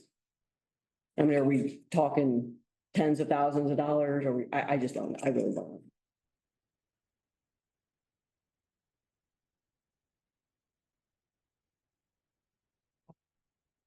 Anything? think that the two answers I got was you're out. If I say start service, from that point on, I'm responsible whether I moved out or not, or whether I moved in or not. I've already said transfer to service. That's gonna also finalize things for him. And that makes me responsible for everything after that date going forward. If Brett allows me to move in before I start, that's not him, right? Until I initiate a start, so he needs to say, hey, I'm moving out, Bill. You need to go ahead and put the service in your name and start it, or otherwise I'm gonna turn it off myself. I get and turn it back on. But I think that covers at least both ends of that. Am I right? But in terms of any other revenue loss, Normally that's on a final. And then somebody comes in and starts using it because it's on, they'll start using it and they haven't signed for service yet, so we haven't used it. So that's the situation just recently. But I think we can't just pick ones and twosy situations, but I'm trying to cover all of them with the language that we have. And this language hopefully would get you a little bit closer to, in that scenario, being able to say, well, you hadn't asked for it yet, but clearly you started using it and then pulling it back. Right. Okay.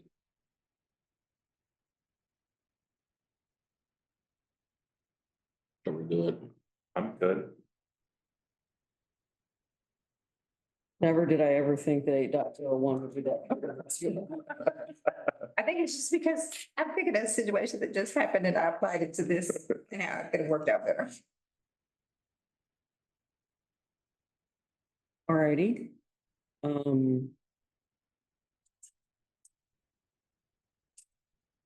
9.01.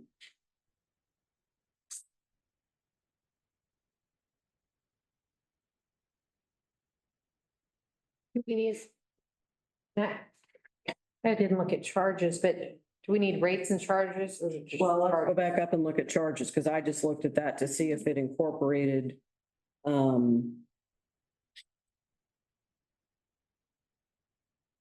I guess how I've described it are usage-based charges for electric and water services.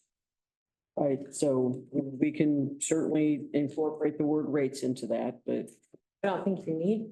But the rates also, Understand charges. so like the service application and entry fees are spelled out in the rates document. And they aren't recurring monthly charges.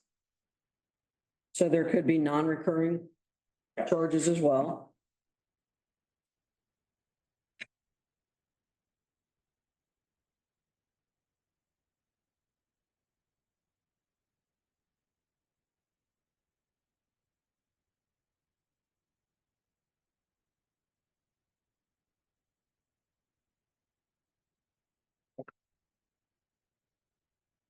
Does that definition, does that work for you? It does. Yeah.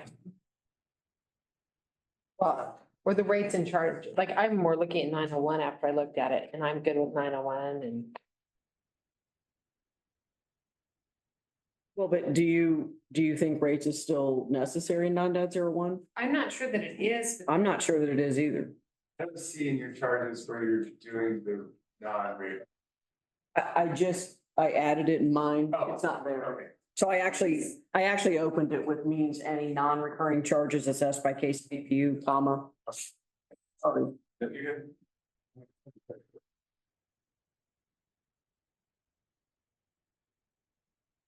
You've got the usage-based charges under charges, which would be your rates. Right, So, but also monthly recurring charges to cover the two Right. fees, right? Or the two So you need connection fees. policy. And leave it like this. I think it's broad, I mean, I think it's broad enough to cover anything in another policy, so. just whether the rates is. And I literally pulled up a bill to look at all the additional charges, right, non-UG, like BPU charges, the ESC, the ERC, I'll talk about nothing recurring charge. So, and it's just non-recurring. So it could be anything, like Rob said, the engineering or Right. whatever. Yeah, which those fees and charges would be in their policy. that's right.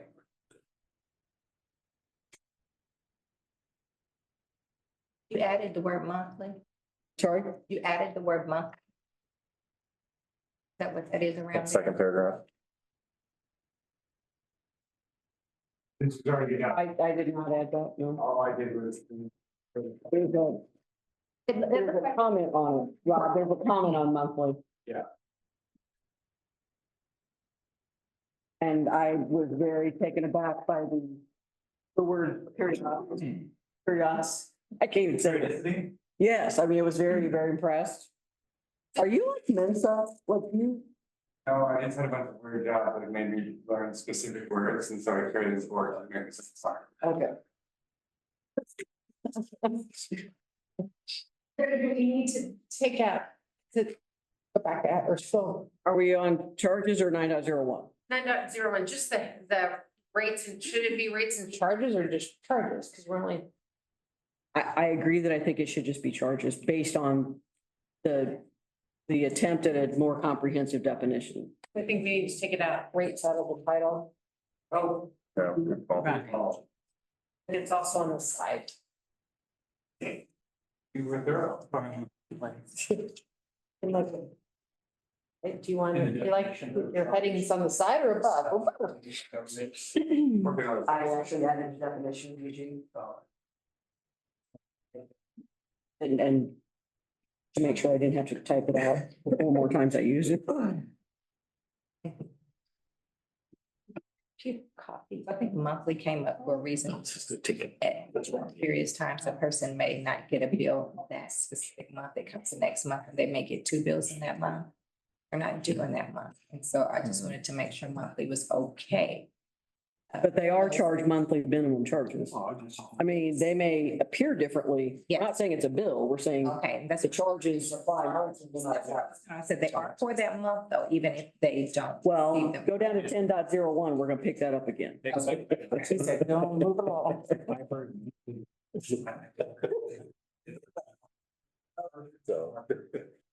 I feel like I get a lot of you bills, so I can't keep up with them. That comes up all the time, Beth. Did we talk about an amended? Angie?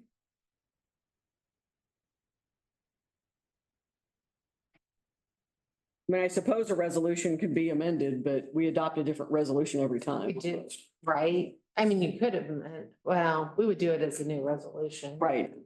I just didn't know if it was necessary and in an effort to try to exclude as many words as possible in this I document. think, yeah. I mean, you could amend a resolution. I've never done it, but That doesn't seem to be practice. it's not. We have recently experienced that the UG had entered a power agreement with a specific customer that we didn't know about, that then had to roll back the rates that were adopted by the boards. They know about it. I'm sorry? They know about it. I know, but it's not in the policy. Baseball team by any other name. And that's covered by the charter ordinance. I don't think. would be- But you're still according to this. Glad they, As glad adopted. they keep winning. All right. So we're good on 9.01, both paragraphs. Yep. All righty. 10.01. Janetta, back to your question. Sometimes we bill, there you guys had the language there all along. Any other interval, like you could bill me daily apparently, which is fine, I guess. Really, I guess for FlexPay, you kind of do. We kind of do. I mean, which is fine.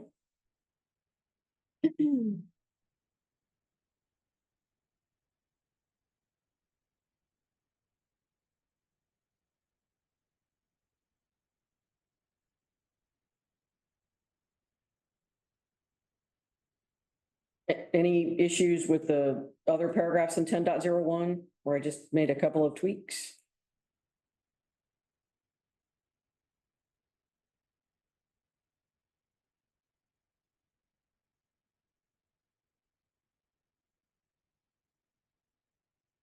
Or. You don't understand the last part of the failure to receive or? Or, like Rob says. In a case where no previous consumption is available or other information may be used. We just take out or. Yeah, All right, I'm bouncing those. the last sentence of the second paragraph. Oh, gotcha. I think more might, yeah, just be a typo in there.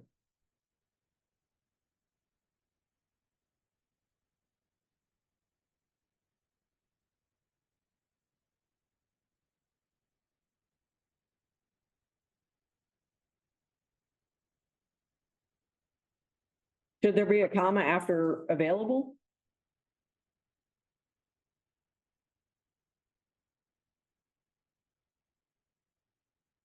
And in the case where no previous consumption is available, comma, other information may be used to determine the estimated bill.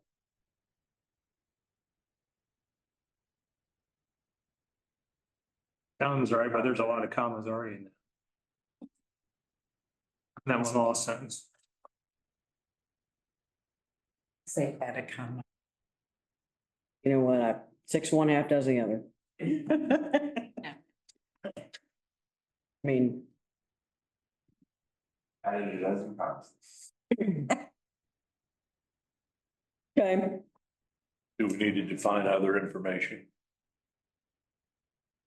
But is that what would, but it's always my question. I mean, that's kind of. What would we use?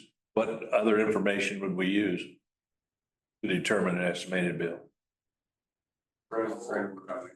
Yeah, I see that back in March. I'm like, how did I miss We that? talked about that for a while, and correct me if I'm wrong here, but it was like other types of similar businesses for comparison, just whatever, in the absence of the go-to information, whatever.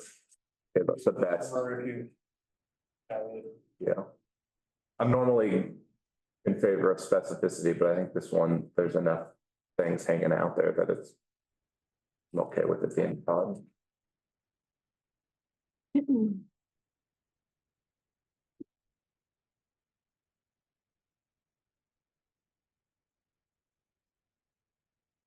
Are you good with that, or do you want to define it further? You know, my must, i.e. similar, We might be. Since apparently that was assigned to me and I didn't do it. You guys are getting a real clean copy this next time, just FYI.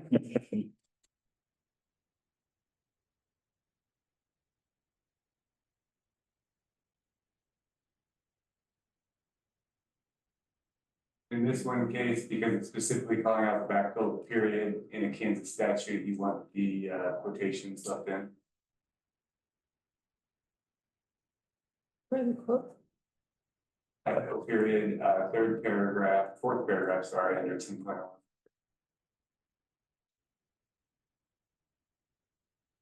Oh, okay, I thought you meant, I think you meant the quotes were around the statutes. That didn't make sense. Just the chair in front of the statute. Yes, Okay, I understand now. fine with leaving those in, or do you want them? I can live with those. I thought you meant they were around the statute.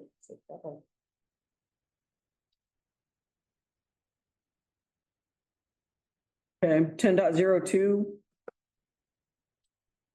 I think where we arrived on that was, it was simply easier, given the language that was there, and we were talking about the different versions of, okay, not have a balance greater than 1 month's charges. I think we arrived at just having a zero balance, but that was a bit ago, so I want to make sure I remembered that correctly. I may have misremembered. Ineligible to be eligible to enroll in EPP. I wasn't eligible because I had a credit. I remember that You can't do conversation. that. You're right. Yeah. Well, then you didn't have a zero balance, did I you? didn't have a zero balance. I had a So if credit. you have less than a zero balance, apparently you can't do it either. I'm sorry, did you guys make a change to the balance? No, No. not yet.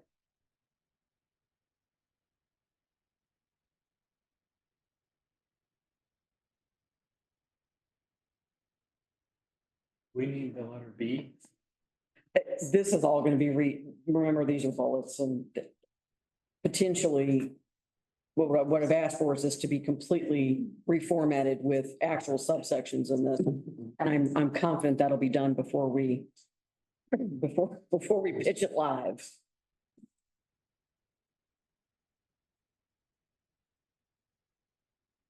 So is it accurate to say before a customer is able to enroll in EPP, it literally has to be a zero balance and that's it? And looks like we lined out an account of credit will not disqualify a customer from enrollment, I don't think I meant to do that. which would alleviate my situation. Yeah, no, and I think we added that because of your situation. That sounds- So I apologize that I should not have, thank you, should not have done that.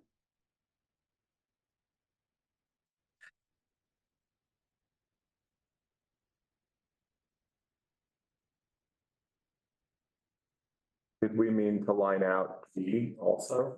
Didn't we have? We did mean to line out B, but not the account credit will not disqualify. Dang. So we got to add the or back in and the either up above.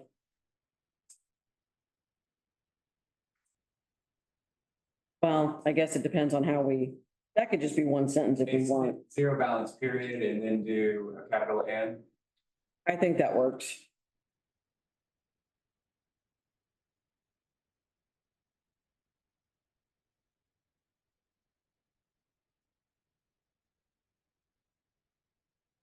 Why does a credit disqualify? It won't. Will not.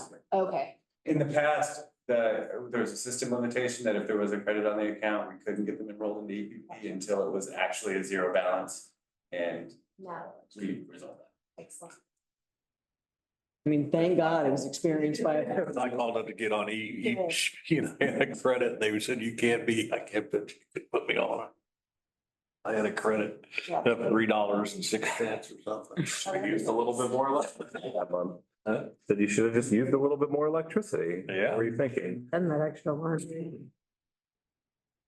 And a check.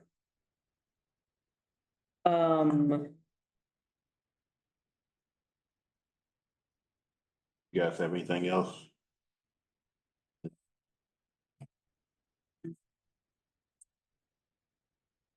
Andrew?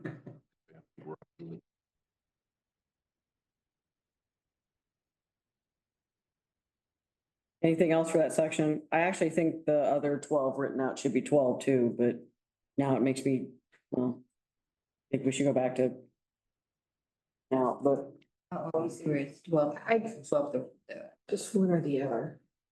it's just. Ten. I said, I don't care. I just hate it when it's both. well, I mean, technically it's supposed to be if it's over 10. Right, it's the normal, oh, it is. I know you don't like the newfangled stuff, but So is that going to be in? it's supposed to be the numeral 12 or the numeral 12. Yeah. Do you want me to go back anywhere else and put it in words? I'm up an initial whatever. Oh, I was down below. Sorry, my bad. Anywhere where 12 is typed out, it should be the numeral 12.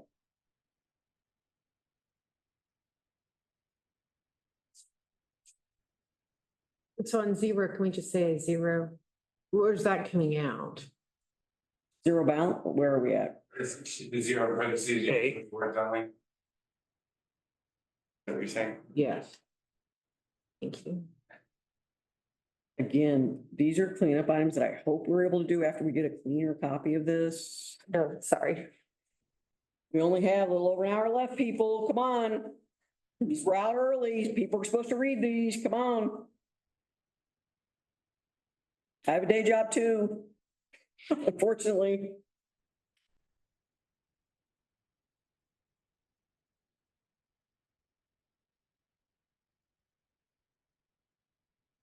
Ten point oh three? Great. I didn't make any changes. I have no issues.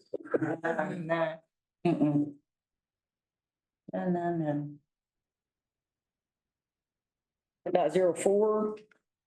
Did add a definition of due dates above.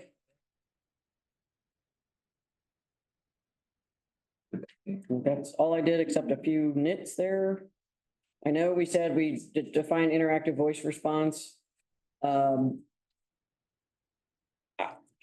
I think if we just spell it out here, I think I'm fine with that. I really don't want to define interactive voice response. Can we just put automated phone system instead of IVR?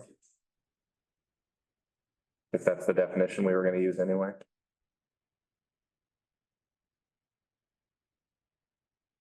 So phone / automated phone system. I'm just going off the note, but it said we are gonna define it as automated phone system. That's up higher, isn't it, Rob? 10.04. Right there, phone IVR. So instead of IVR, you can put automated phone system. Is that accurate? I mean, that's what, I mean, it's automated, yeah. They're not talking to a person. yeah.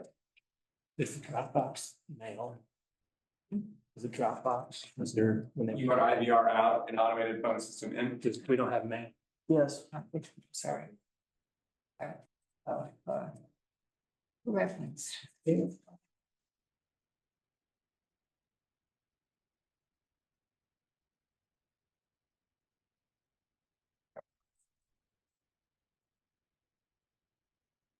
Platform. About the drop. He's talking about mail. When He's talking mail, about-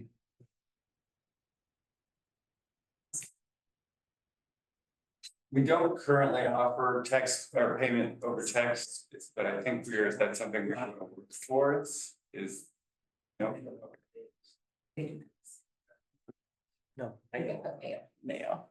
So, So we want to add US mail. yes, Mark just went out. Thank you.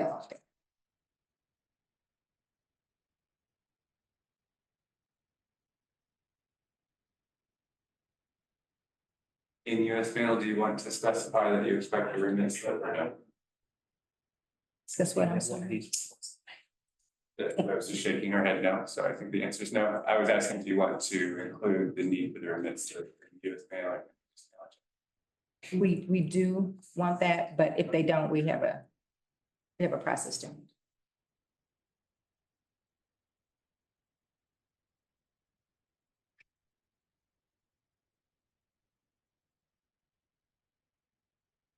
10.05 is the one we worked on last time.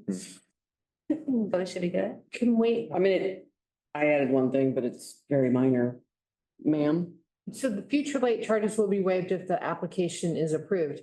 But that would just be for that 1 year, right? Like, No. not all future late payment charges. No, yes, it is. Once they get on the late payment waiver, we don't take them on. You never take them off? No, ma'am, until. Okay. Stop service.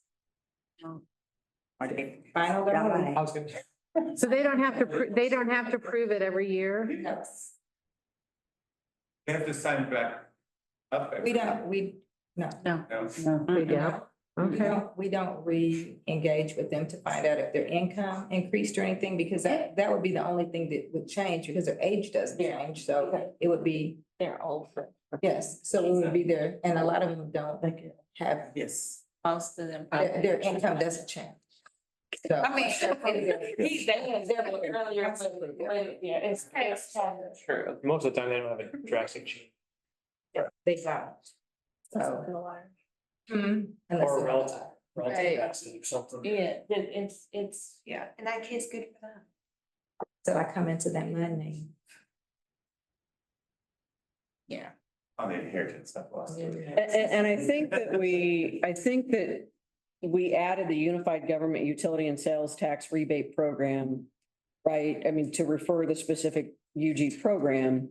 So we didn't have to add like the requirements of that out here in it, like more specifically, right? Right. Okay. So Rhonda, and that would be Rhonda and Tammy, understand that a permanent person that qualifies for those programs it's already been checked and acknowledged that they met that criteria. Okay. Guidelines, so we can just add those people in if they, request it, we don't have to have them fill out. But they have to application. request it first, right? Yes, Okay. has to be a request.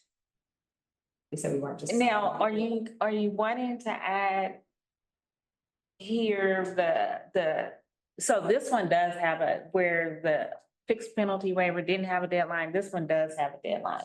I mean, because they have to qualify each and every year. So I don't know if you want to add wording in there for that or not.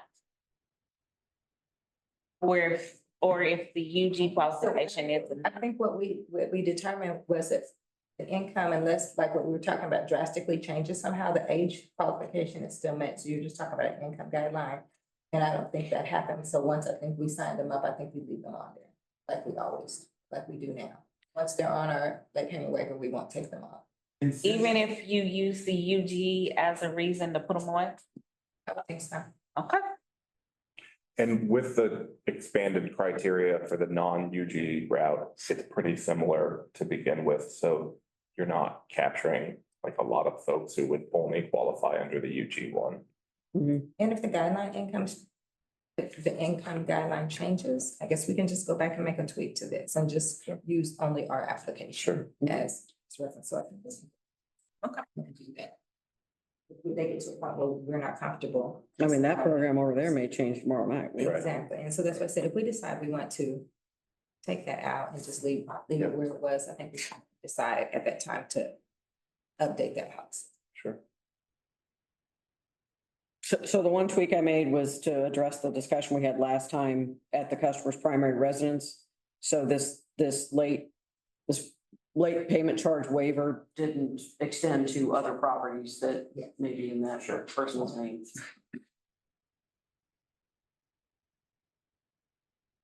I'm good. 10.06, I just clarified that a little bit.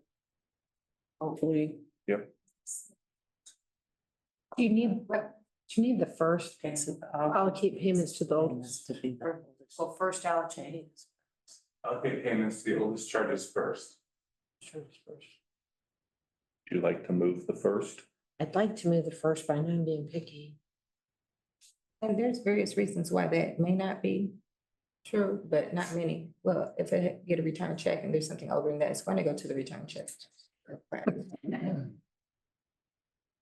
Right? Maybe not. Okay, let's leave that. So I mean, It's okay. so yes, but that's would be a variable commitment, but you guys didn't get that Specific, okay, you're right. because bankruptcy would go before all of them. Right. So, so otherwise, that is correct. Yes. So it goes to bank charges first? Bankruptcy trumps everything. That's a legal requirement. Yeah, right.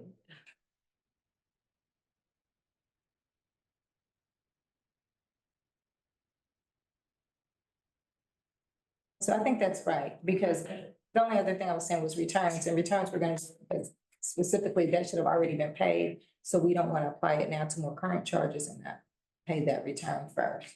So we'll just do it that way. I think it's befitting. Angie, are you okay? I'm okay. I'm okay.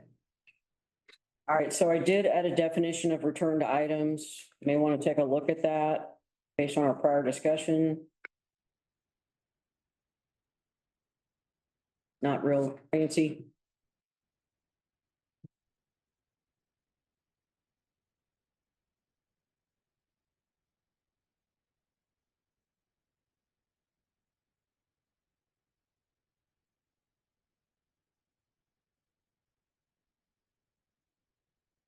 Will the wire get returned? I don't know. I don't know that a wire gets returned, but we do have money orders and cashier checks that have been returned. Be returned or denied, it's like a credit card payment. Yeah. I was trying to That it say, does come as a return. It does come back as a returned item. I don't know if we went and put money order, but those are included in there because we do get those back for various reasons.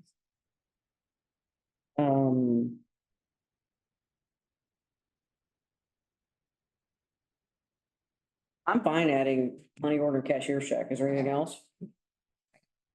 So after check, comma, money order, comma, cashier check, comma. We really sit on that word, say, edited section. Don't worry, I'll change it. It probably should go before or after credit card and debit card. I want to keep those together, maybe, Rob. Oh, look there. I have it in there.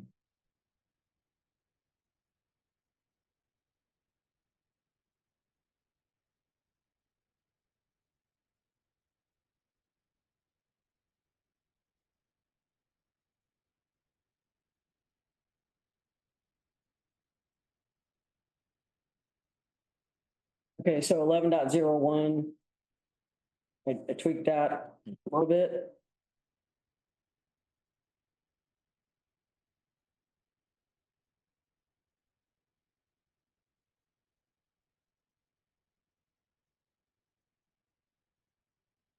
Can you go to 11.01? Sorry. 11.01. That was one dollar. That's one. We cannot. I forgot that I went back up to the definitions. I'll sit here. Can't feel a woman. Thank you.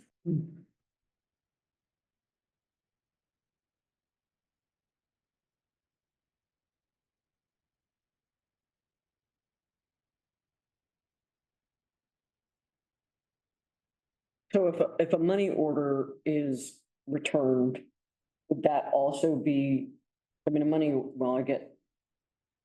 money orders always drawn on financial institutions, I guess is what I'm getting at. I don't know the answer to that.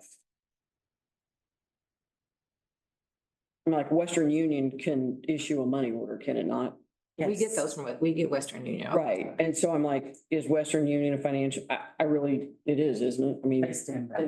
Right. Yeah, so Yes. bouncing. So you can get them at the grocery stores too. Is that considered that as well? Because they're. But I mean, they're still drawn on Western Union, right, at the grocery store? Money order. Money orders can be purchased at a bank, credit union, the post office, or some. See, so that's what I was saying. That, but who issues them? Yeah. Like Price Chopper's not issuing money orders. In-house. They're not. Hen house. They're not, I think what she's saying is they can. They're not you can the get- issuer. Yeah, they can get them, but they're the issuer is they're attached to some financial institution. I think they're attached to Western Union. That's what I've always seen at the, the guest services, but I don't know. But it's the same concept. So I guess the question is do we need to say if a customer check, comma, money order, comma, or cashier's check payment is returned by the financial institution? So since you already defined it, Or to define the return item? Mhm. can you put if a payment is returned and just not list out every single solitary one of them? Here, That would probably be better. What term did you use to define it? Returned item. yes, it's returned out because we changed it because we Okay. used to have return check. Okay. But when we started doing electric type payments, remember, Rhonda knows that they changed all that in the system for us to return item. I don't think I have any issue. Now, the definition only has check, credit, or debit card. You just. Okay. Where were you a couple minutes? I was reading this. It's not updated my paper copy. That's okay, I read upstairs. I keep going up there. Do you not have a laptop? Huh? Yeah. Would. Why they're issued? I think I'm all right. Would I see it on? It is. No, it's stuck in. Okay, so we're going with customer's payment return, period, like returned, right? It may be converted to. That's what we're going with? Scratch and check.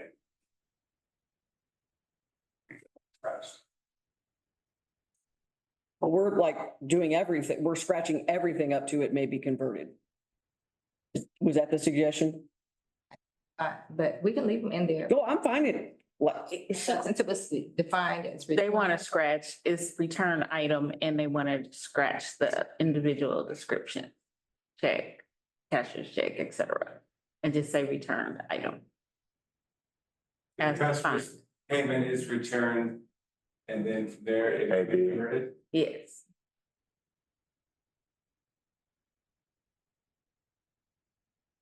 go with that? Brett, you go with it? Yep.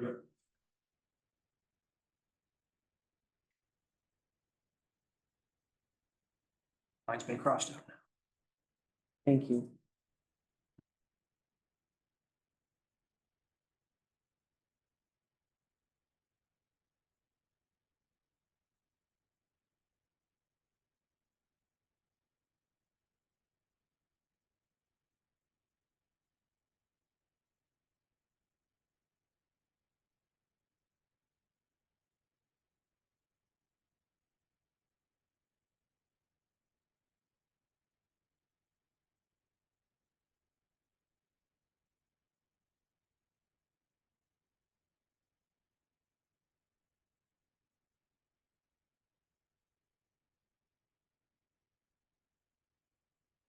in that last paragraph, I guess that makes sense. Because if they can have a money order or cashier's check returned, I guess in response to that, what would we require from a customer? Cash only or a wire? No, we.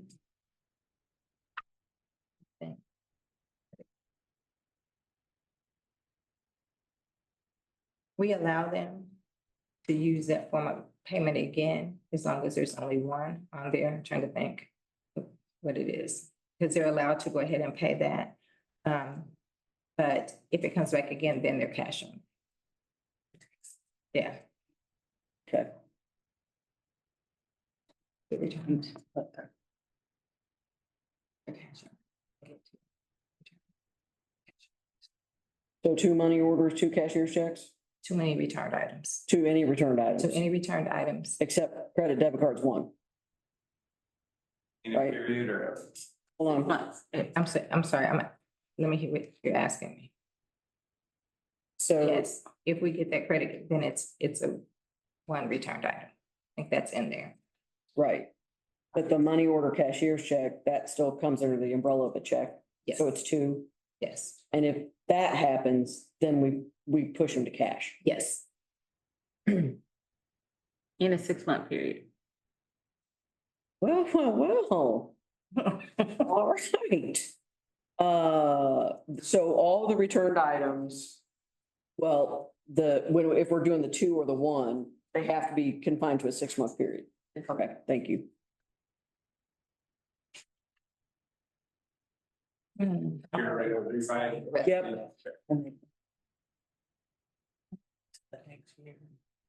Are we to payment arrangement? Because if they. Not yet. I don't know. Okay. Oh, we're done. That should be next. So I want to do that. And there is a stipulation, but I think it's in our processes, so maybe we shouldn't just define it in here. Because maybe that's why 6-month period wasn't added on there, Rhonda, because of the fact that if they are put on cash only and they're on cash only for 6 months after they have 2 returns, and they're put on cash only for 6 months, and they then can write checks or pay with credit debit card again. Yes. If they get another one, it's not 2 anymore. And I explained this to say that once you come off after 6 months, then you kind of like, I consider it a probationary period for 6 months. So you don't get the opportunity to write 2 because you kind of establish now a pattern, because if you come off and within the next 6 months after you come off, you write another return check, you immediately go back on. You don't have the opportunity to do 2 again.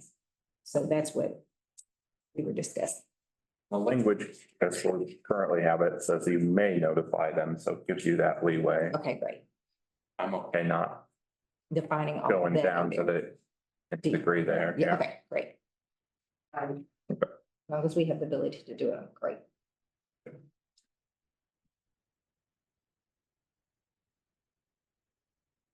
Angie, 13.01. Well, you fixed some of it for you. Thanks, question mark? I had notes. and you fixed Yeah, because we incorporated it into. So I think what I'm left with is, Payment arrangements are not available for residential customers. I would put final accounts or where diversion or fraud has occurred. So you're just switching it around?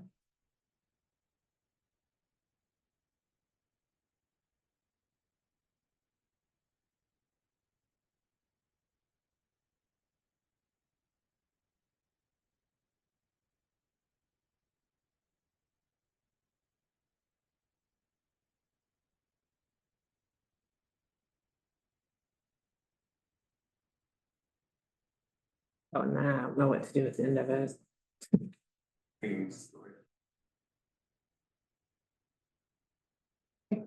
You have to leave the rest of that in there that doesn't have anything to do with a final.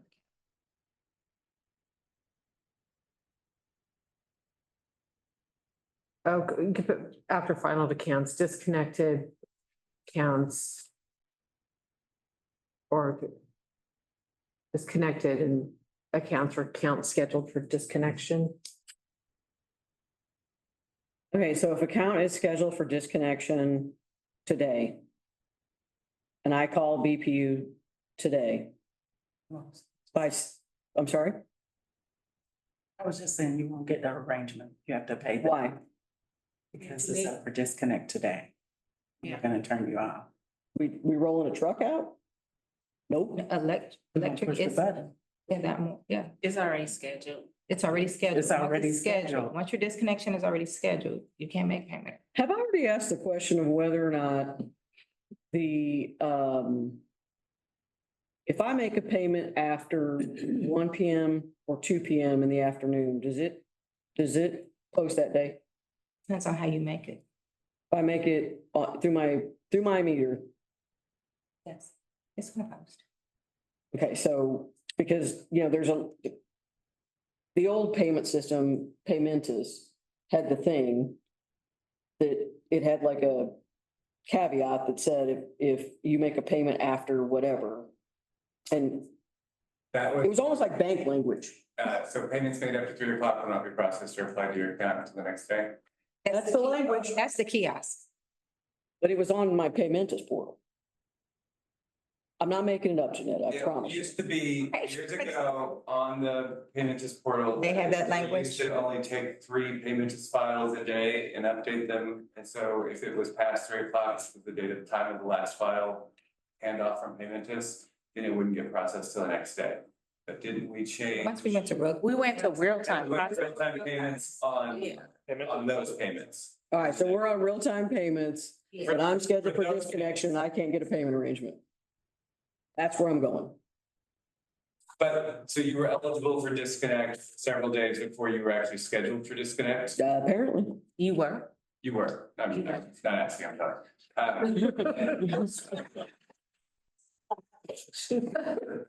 You had each of those days to make a payment, and so because it was scheduled, right? But once- And several notifications. And so like your past your 45 days of your normal time from your bill date to make a payment, you pass the delinquency date after that, you become eligible, you continue to not make a payment. Now you're actually scheduled for disconnect. Now it's too late for you to try to say.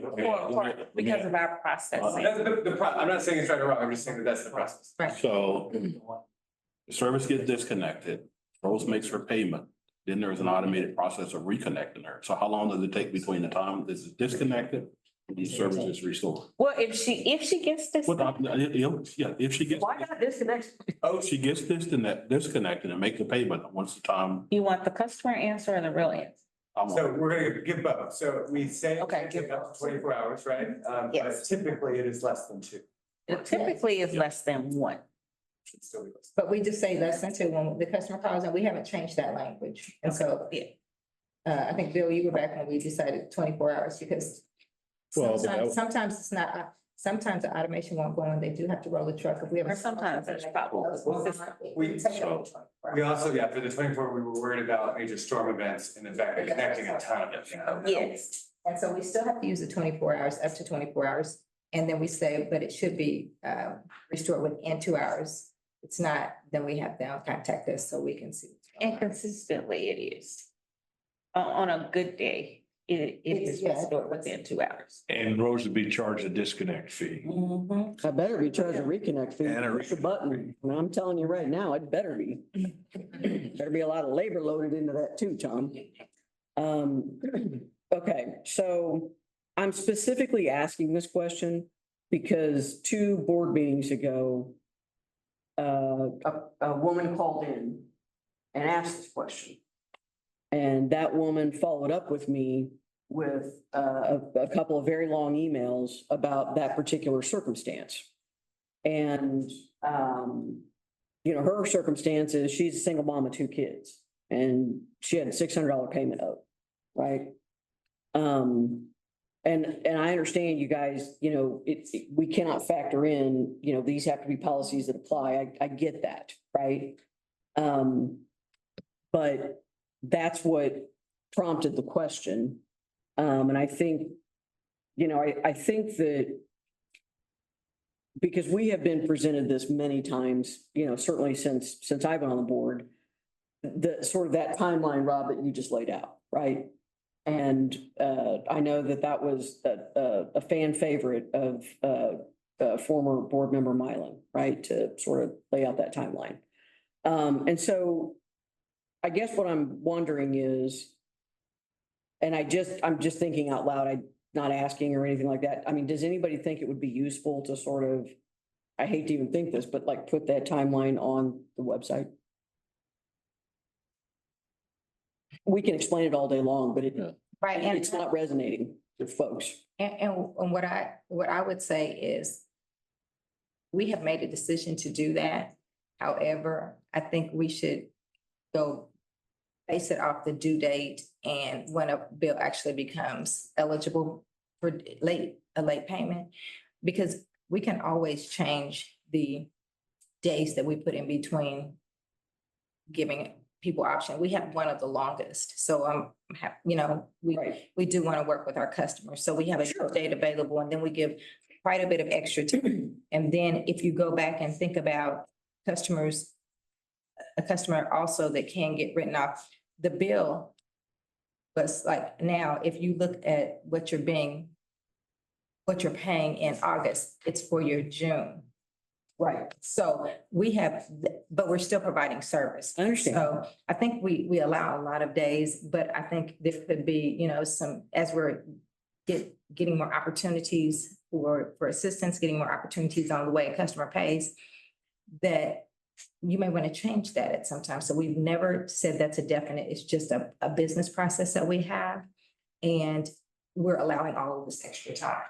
And so I don't know if we want to lay out that time for customers. I think customers should know from the time they use the service to the time they build the service 30 days later, to the time the payment is due, which is another 25 days, to the time that we disconnect them is a total of 75 days, from the time they use the service, if it's not paid. So I don't know if we want to continue that, or at some point you may want to change that to a shorter period of time, depending on how you want to collect the revenue.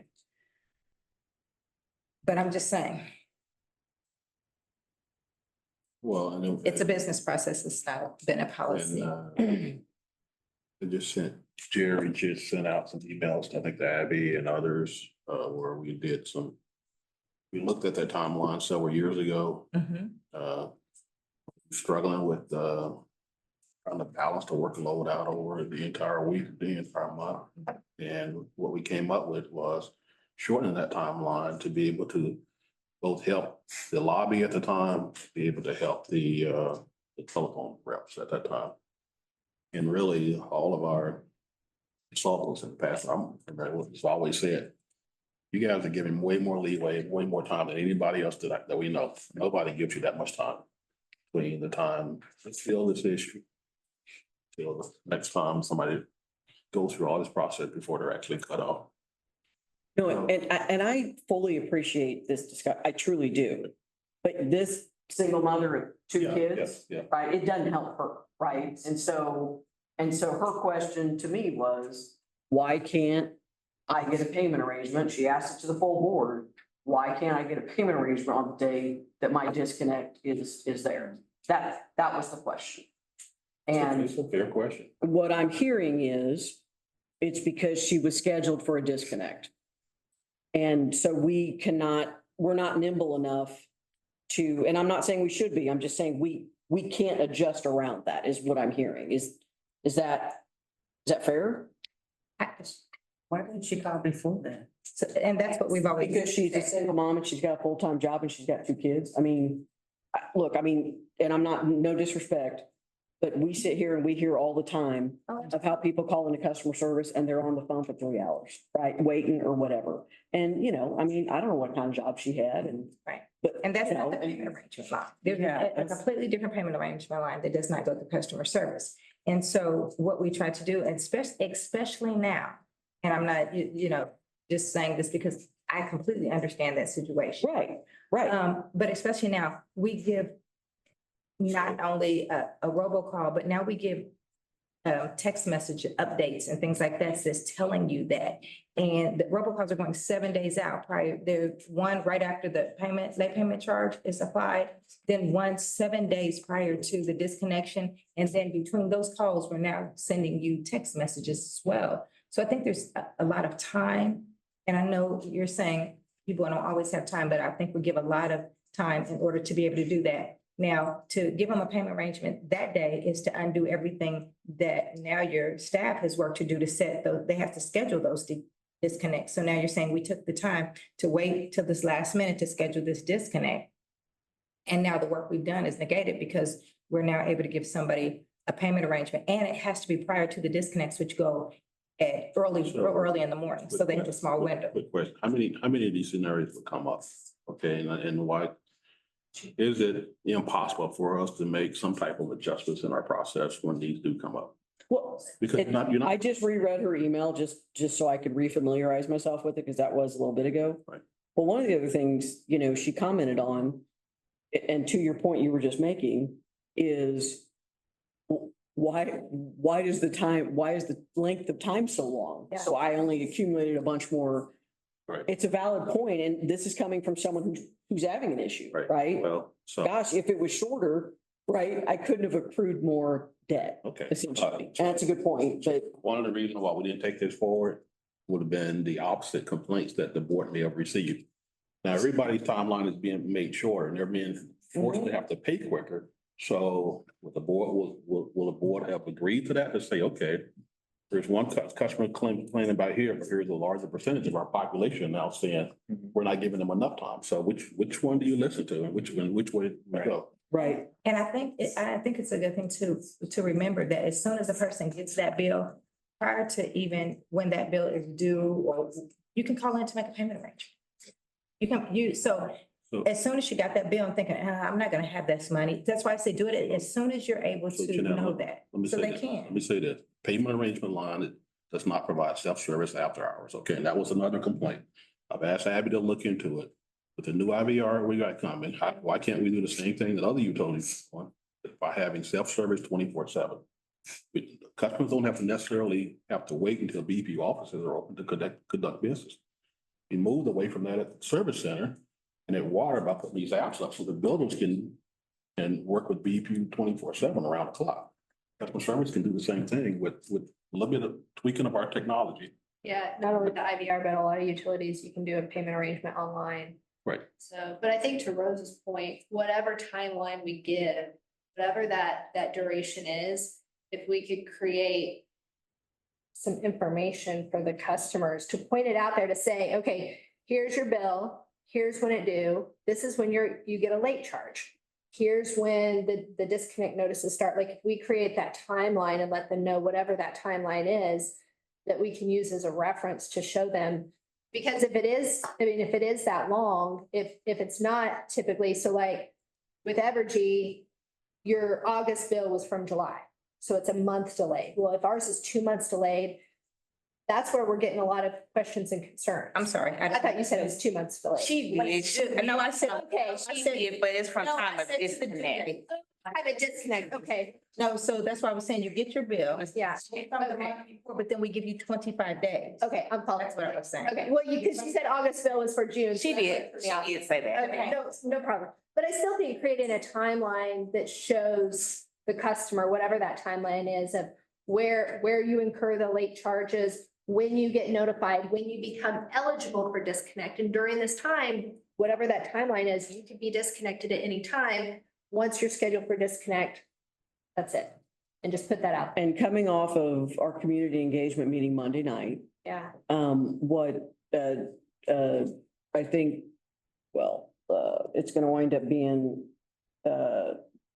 Jeremy, Patrice, and that team. We're gonna try to figure out the best way to connect with all of the NBRs and all of the livable neighborhood group all at one time. This is the kind of information, we've been discussing this with this small group, right, of community engagement, which is great, but we have to get some of this messaging out more Yeah. broadly. And, part of this is just, again, we're always going to have situations like this woman who, is struggling and has questions. Understandable. We may not be able to fix every single thing, but what we can do is communicate as much as we can to the public this kind of information, so they're more educated about, maybe I need to call the payment arrangement line, on day 2, right? I got my bill, call it on day 2, whatever it is. You can work with Nick on that message. Yeah, I just created an action item. You better bring that up with the budget. I'm not joking. I'll work with Jeanette and her team on that timeline and then work with Nick to get that posted on the website, because I think there's value. Because a regulated utility is gonna set the minimum parameters of what that timeline looks like. Now, they can do more than that, but here's the minimum. We should at least show the same. Right. No, I agree. I think we got the order of that right, and we still have to, I know Rob had to step out. To wrap it up, we're No, not, you're good. we're not tweaking anything other than better communicating what we're doing. For now. Change anything, no. Brett and Tom, I want to make sure we confirming, we're not tweaking anything to that language today. That's my Right. understanding. Right. My understanding, yeah. So we're good there. I know we changed the order of that and we'll get there, and I'm probably gonna redo it anyway, but I did make a note to have this particular discussion we just had with the full board when we present this to them. Mhm. Because I want them to know that we considered this, right? Mhm. And we've come up with some educational, communication solutions, maybe to, I don't know, be more proactive. I said as many words as I could until you got back. No, we told her no. Okay, I guess I did have a question in the next paragraph too, because I did not understand. And I feel like we talked about this before, but I'm not sure. So obviously a customer has to keep their account current, pay any new utility charges billed. And I know it was worded differently before, but, or other actions on delinquent accounts. I don't know how that fit in, and I just didn't know what it meant. So if anybody can enlighten me, that would be super great. I think we have a whole section about that. I think it should come out, so we've got a whole section coming up on that. It didn't fit even the way it was originally written to me, so.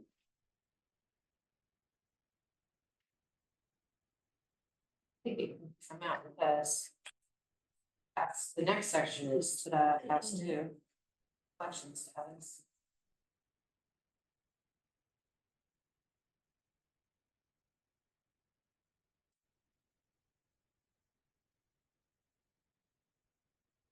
So we're good deleting that? Okay. Any issue? Yeah. And I have suggestions for 15 or section 14.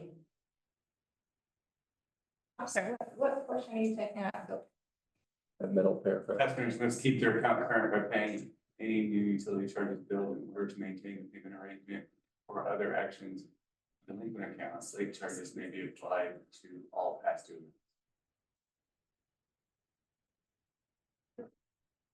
I'm not sure that. What does it mean? What do or other actions on delinquent accounts mean? It can be terminated if they don't keep up with their current bill. But, And the payment. but it, right, This is on arrangement. Yes, that's what. This is stating specifically that in addition to making the payment arrangement payment, they also must keep their current Oh, charges okay. accurate in order to stay on the payment arrangement. That would- Correct. Do you want me to undo the delete? no? Okay, so is that in here any other place? Because that is a part of a payment arrangement. That is something that Yeah. customers specifically have brought up in the past. Yep. I can't, it's not, I don't only have to make my payment arrangement, I also have to make my monthly payment, Yes. or it'll. So if we take that out, then that changes. But then, if a payment arrangement is in default, utility services are eligible for disconnection. But what if I made the payment arrangement payment, but I didn't pay June's bill? Right. It'll terminate. Then you broke the payment arrangement. That's right. Well, so I understand we. How does keep their account current by paying any new utility charges? Your So- current monthly charges must be kept current while you're in the payment arrangement to cure the past bad debt. Right. They take the past balance and divide it by Six. six. Mhm. So you pay your payment arrangement payment plus your current bill.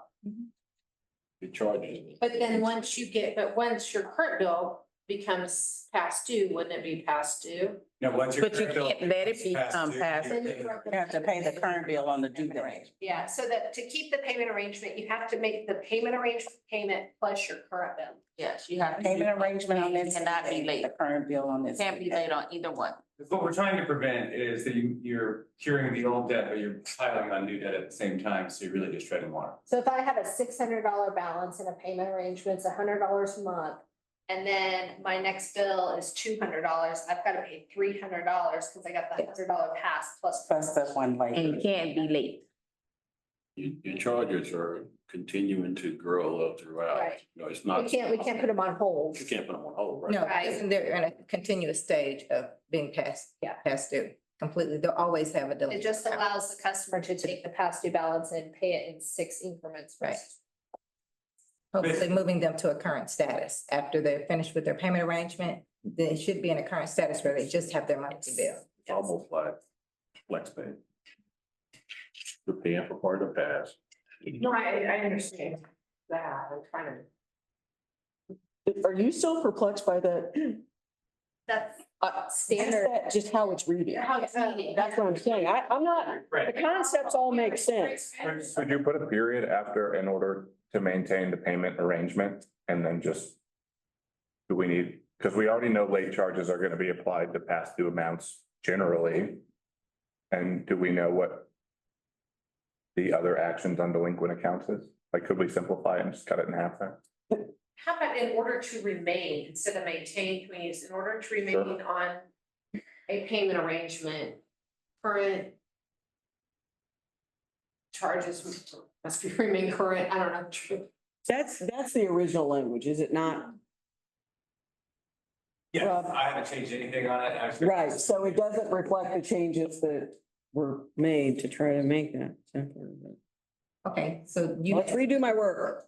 Because yours says to maintain an approved payment arrangement.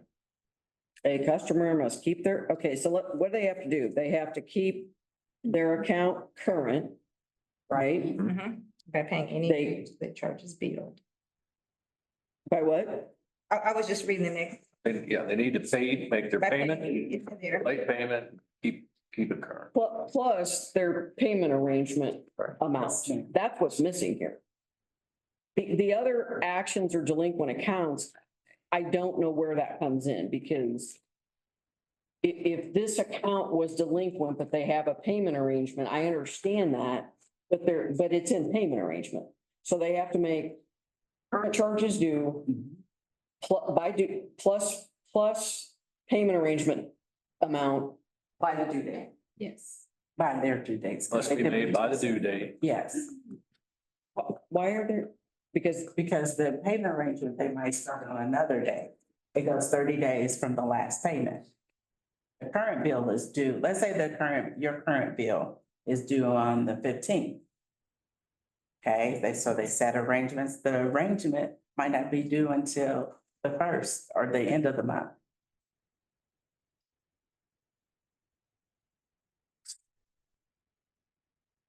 So basically, they're paying two payments that month. They're making two payments once a month. that's right. Still not right. No, I mean, I'm just conceptually, again, I understand it, the language is it's not right. I mean, the language doesn't make sense. I'm not saying, We need to make it make sense. All current bills must be paid on their due date. I'm just trying to say that they do. So why are they separate? Why are they separate payments? Why Two does that? things. Two things. One, if we don't have in our system, Rhonda, you can verify this, we don't have in our system. We can charge the payment arrangement. It doesn't become a definite date if we do it with the bill, because your bill is not billed Sunday every month. So Would if it be we, simpler to reverse our view on this rather than saying? Let me get an answer to this for Oh, sorry. all different. Okay. okay, So we don't have where you can add your payment arrangement into your payment. Our system That's what, doesn't that's why I allow. was gonna I go. know, but we would like it. But So, I but we asked would about like it, we wanted that for some time. So you can do, but some customers don't want that. They don't, they say, no, because I'll pay my payment when it's due, and I'll pay my arrangement when I get my next check. They don't want both of those, so I want to pay, like Abby said, it's $200 for your bill, but then you have $100 payment arrangement. They don't want to pay $300 at one time. Want to pay the $200 when it's due, and they want, so we let them choose the date.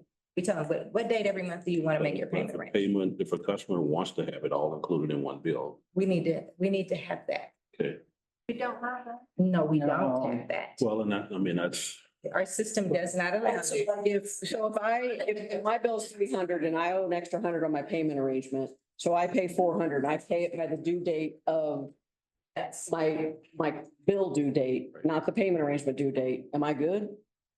Doesn't sound like it. Yes. You can pay She anything can pay- before the due She date, can pay before just the not due date, after. or after. Just not Why after. are we not all on flex pay at this point? Seriously. I agree.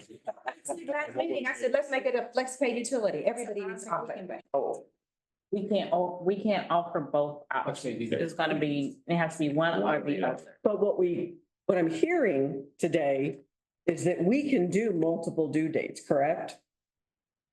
So if I have a payment arrangement, I can have a due date for that.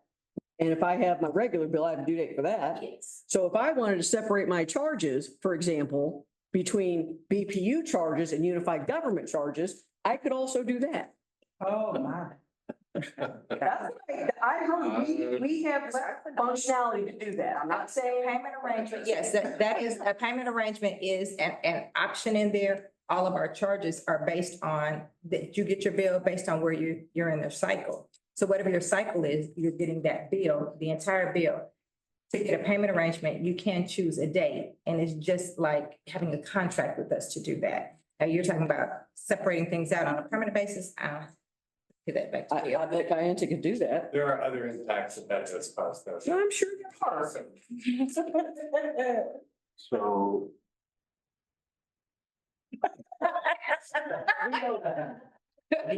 I just want her to check something, and now I'm curious about flexibility of allowing customers to do that. I mean, if we're gonna look at Tom and say, you got a credit.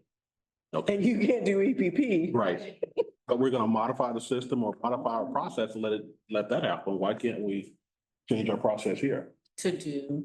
To That's a give, process. to give customers the flexibility to, if I want my payment arrangements on my other bill, so I don't get two bills, that. Well, what I said, Or not, just check with Kayenta, just say. Right. No, but I answered your question. So they can, but they can't have both. You can't have some customers that pick a date and then some customers that do it combined with the bill. That's You why I'm can't asking. do both. I'm asking if Kayenta could flex that for us to be able to allow that service. I would like them to be able to do both. I would- Both. Right, I would too, I would too. That, Okay. yes, I would like them to be able to choose a date or, and then the thing that we're talking about with time, that's going to be. Okay. Right, right, and I'm not just stuck on, here's what the system is to do today or not. I mean, what can we potentially still do? If we go back and say we want to change some of this. We just talked about letting customers, just getting one bill with one amount, but Right, they got payment arrangements. If people could do that, I think some people would like it. Some people they want them separate. So you want, the system allow payment arrangements due at the same time as the bill? Bill date. That would be on, what we put on bill date. Allowing other customers to do it separate. Have a separate bill. I have a question. Can the charges all be added together? Like No. bill, okay, What are you I'm talking asking, about? What are you? like the She bill wants to know if the payment arrangement can be. and the payment arrangement and the one lady, those two be added together being on the due date. That's what she's gonna check into. Did you say no? That's what she's. Well, so I thought she was, Okay. so putting them on the same, allowing them to have the same bill due dates is different to me than putting the payments together, because if you put a payment arrangement together with the rest of the stuff, I was thinking AR, GL related. Okay. If you're just talking about bill date, yeah, that's what I wrote down. Same due date. Rob, all right. Go ahead, Rob. Due date, I'm sorry, due date. Yeah, so would it be easier rather than talking about what is, that they have to keep the account current, would it be easier for us to say that any past due amounts or late fees incurred during a payment arrangement will void the payment arrangement? Would be simpler from a policy standpoint to write it that way. I've written it up both ways. So the first paragraph is, in purple, is how we're talking about it. The second one is. I like the first one better because I think it will explain to the customer better. Because if they just say any past due or late fees incurred, I think that tells them what we're going to do. But I think the first one tells them exactly how they're gonna have to do that. They need to pay the current bill on its date. They need to pay the payment arrangement on its. I mean, we could technically leave both in because they're both true. I was thinking the same thing. I would somehow, in this second one. I prefer the second one, Brett or Tom, I don't know what you guys prefer, but. I would somehow. Say that it renders the payment arrangement in default or something like that, because you go to default in the next sentence or the next paragraph.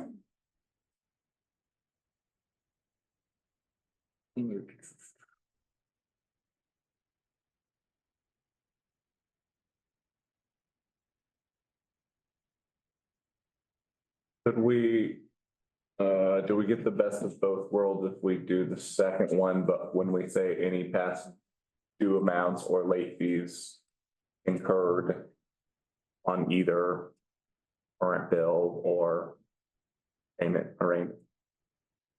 Oh, that's a great idea. Any payment amounts or late fees. Because I think that's the upside of the first one is it spells out, you gotta, each of these have to be maintained. Well, late fees are defined as late payment charges, capital LPC. Well, yeah, I guess there's not a late fee on the payment arrangement, you just. No, the payment you just arrangement. get a Or- payment yeah. arrangement on the next current bill Well, when you set it. Right, right. I think that's doing. That's it. So you have the current bill plus the late fee, pay it on the due date, and pay the arrangement on this due date. And it's, so late fees in general won't matter, right? Because even if you're late on your first, on your regular bill, it doesn't matter the fee, you're already in default. So any past due amounts incurred, Do you want to take late fees out? I think so.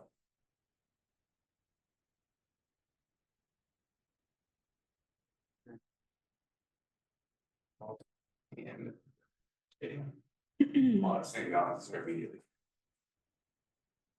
Should we do immediately? I think that's what you guys said earlier.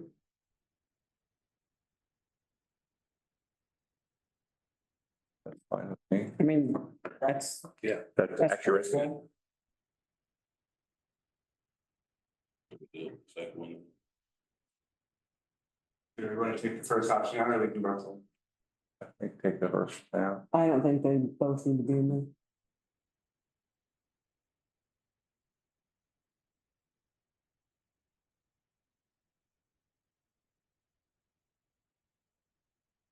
This section, do we need it? Yes, but it still needs to be revised.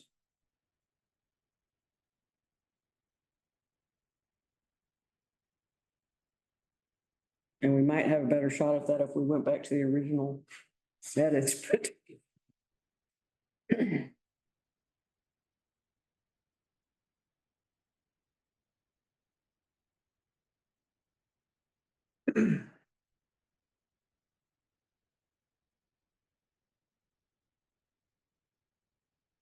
I like the original edit, which Rob was to maintain an approved payment arrangement. A customer must keep their account current by having any new utility charges billed. Paying, By paying any new utility charges billed.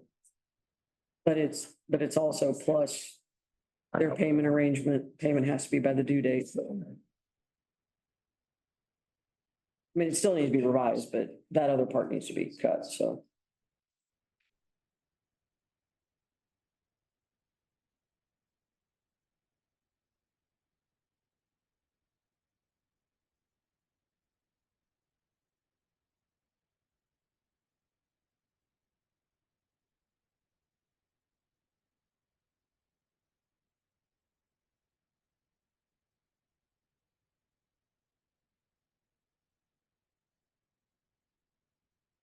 Does that last comment you made, does that apply to the last paragraph as well?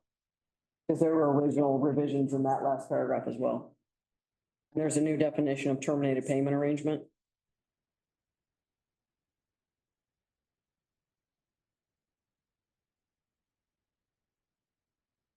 So the first sentence in the last paragraph needs to be struck because it's already up above.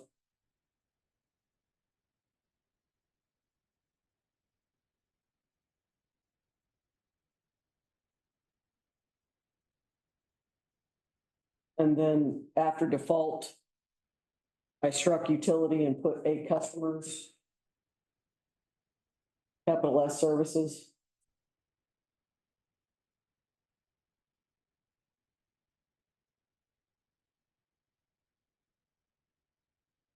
And then in the last sentence, it's just a capital C for customer.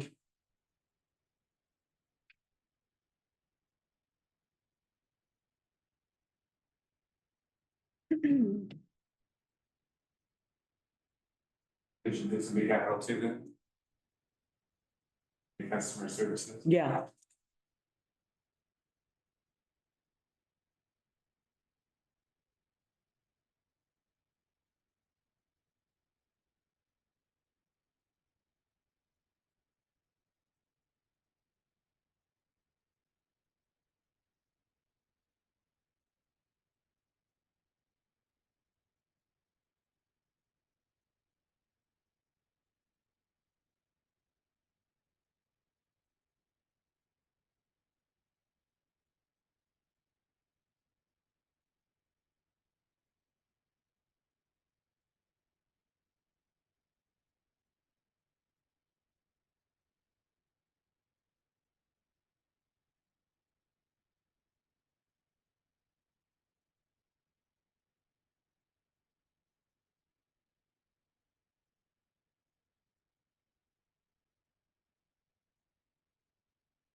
Number 14. We have an amount that remains unpaid or past due may be subject to the following actions, and it really then should just be a late payment charge, Right. disconnection. Then the past due charges, legal action, including a lien or lawsuit, those should just be bullet points of the actions. And then this last paragraph has a whole section on it, so that can be, not right now. Oh, that whole part about be paid in order to reestablish service, we have restoration steps down here, it's all that. May have to be paid, if you wanted to delay after deposits. So I think it will first of all, late payment charge. Just late payment charge. Yes, disconnection would be the second one. Just disconnection. Disconnected, so you just. Do we just want a list with commas instead of single words bulleted? Yeah, you could do that. I mean, the issue of bulleting anything at this point is potentially they're gonna be rendered moot because we're gonna have subsections. Right. So. We could say an account that remains unpaid or past due may be subject to the following actions, late payment, comma, utility. Yeah, that would work as well, yes. Assessment of fees. So you said past due cash fees, this can. That can be Then you want to. Or legal assessment action. action.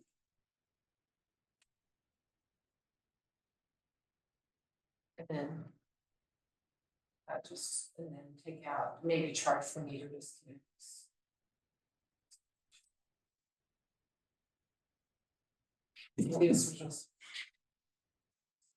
Like in charge, services may be disconnected, a disconnect fee. And means your legal action.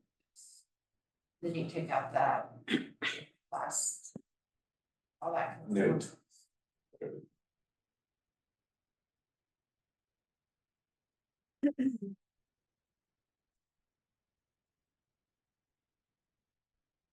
Is that in restoration of service, you talk about having to pay everything before service is restored. Purposely.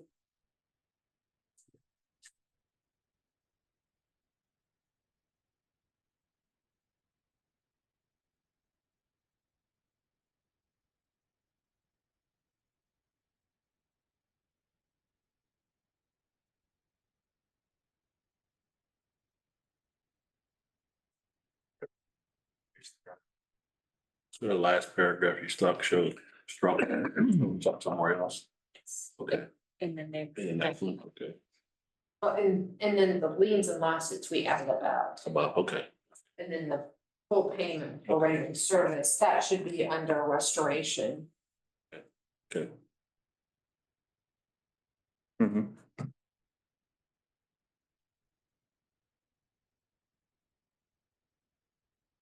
This is. This is a- Does the bill, It's- It calls out on that. it call it amount, I'm checked out until I can review this in its entirety at this point. So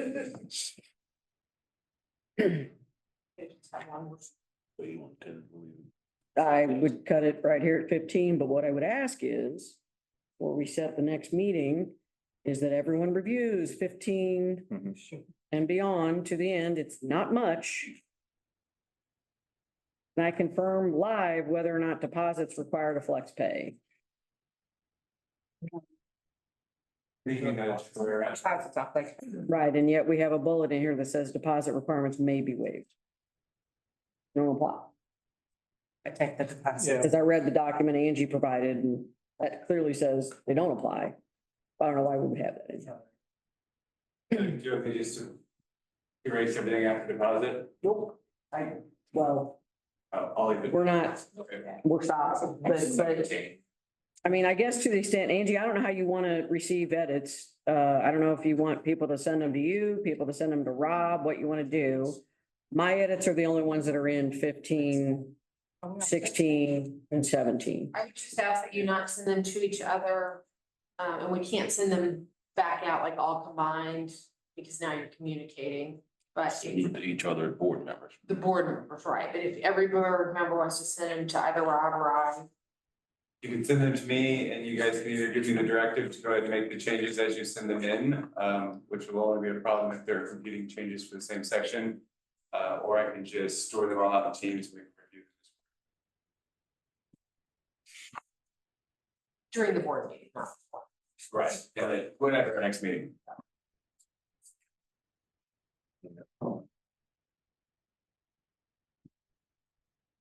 Okay, so when do edits to 15, 16, and 17, when are they due? Do you want? We need to get this to the full board. I think we all agree, so. I think on this, A shorter timeline is probably better. Tomorrow by noon? There's 3 sections. Could you give me Friday? Friday by noon? Yeah, that works. Okay. So, Fine by me. Friday by noon? Friday by noon. Friday by noon? Any additional edits to those sections? Angie or to Rob? To Rob, okay. You and Rob mind.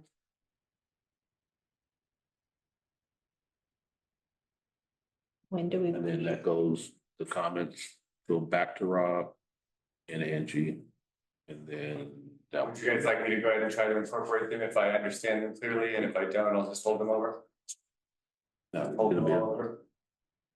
Okay. Unless there's nothing terribly substantive, right? I mean, if there's nothing terribly substantive that you're receiving, I mean, we're gonna have a red line of this. And so I don't know that we need to meet again as this committee at this point. I don't know we don't. I'm just asking, do we need to meet again as this committee prior to taking this to the full board? I mean, is there anything unresolved at this point? Waiting on Angie. Yes, I have 2 questions. Okay. I think that's otherwise about it, other than there was a couple things where you wanted to throw a revision out there, but I mean, we're very We can close. meet like 30 minutes before the session or Yeah, 30 minutes. I like that. So we don't have to have a special. Right. That way we are We can having do it a team- finalized in the hands of. We can do a team meeting, Please, thank you, Jesus, Jane. Oh, Say it again. a Teams meeting. Yeah, Yeah, okay. you can, you just have to open it to the, have public. and- Sorry, it won't be the Teams, it'll be, but we could do it remotely over Zoom. And someone would have to be here in case a member of the public. I will have a room down here open, so with the security guards, public wants to go in, watch the room. That way it'll, they can get wrapped up prior to going there. Otherwise, if there's open item still. I don't want to address that. That's fine. So when do you want to set that? Before the next board meeting? Or together, when do you want to set the team's meeting? Have we set time for the work session on the 7th? So if it's, yeah, and I don't have it with me, I've got to talk to Chris, but if, I think the IRP comes back to the work session, Mm-hmm.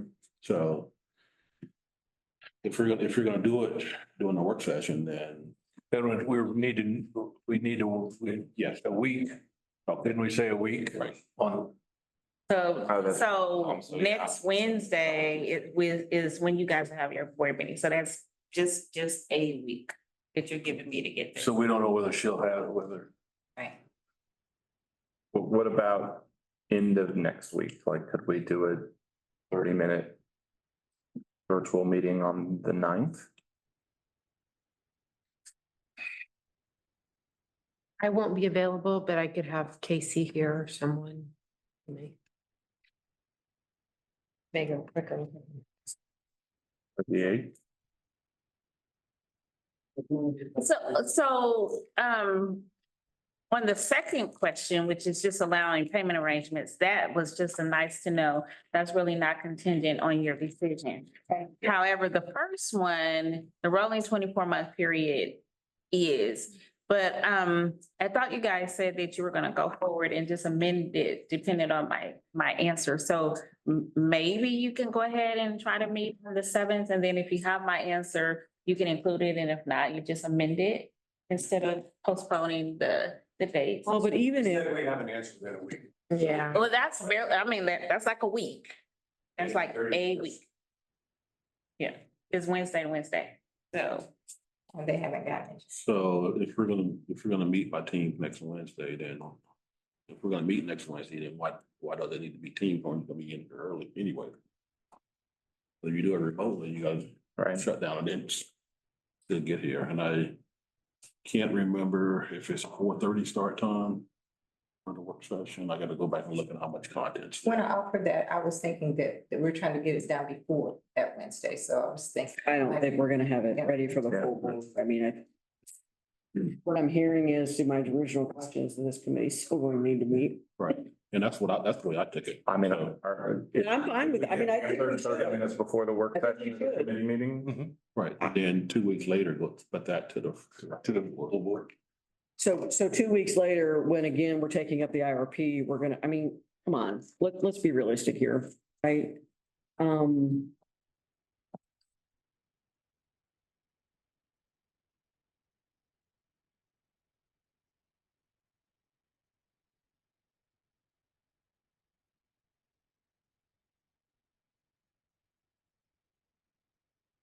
Well, step one is kicking it out of committee and forever on the timeline to. I mean, because the other thing is we've got to be able to give it to the rest of the board, and they've got to digest it before we Sure.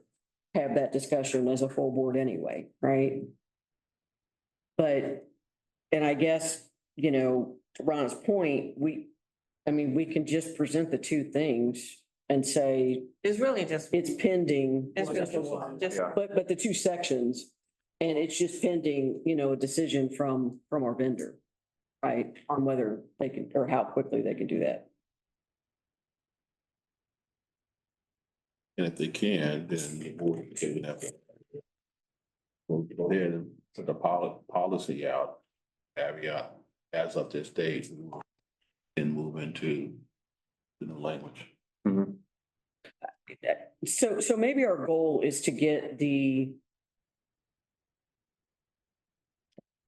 subject to the Kayenta question, get the final version of the policy to the full board by the 21st, which I think is, Mhm. you know, the second board meeting in August, and potentially move, you know, that work session discussion to give them some time to review, digest, some time to, right, because they haven't been in this for almost a year. We have, and, Right. right?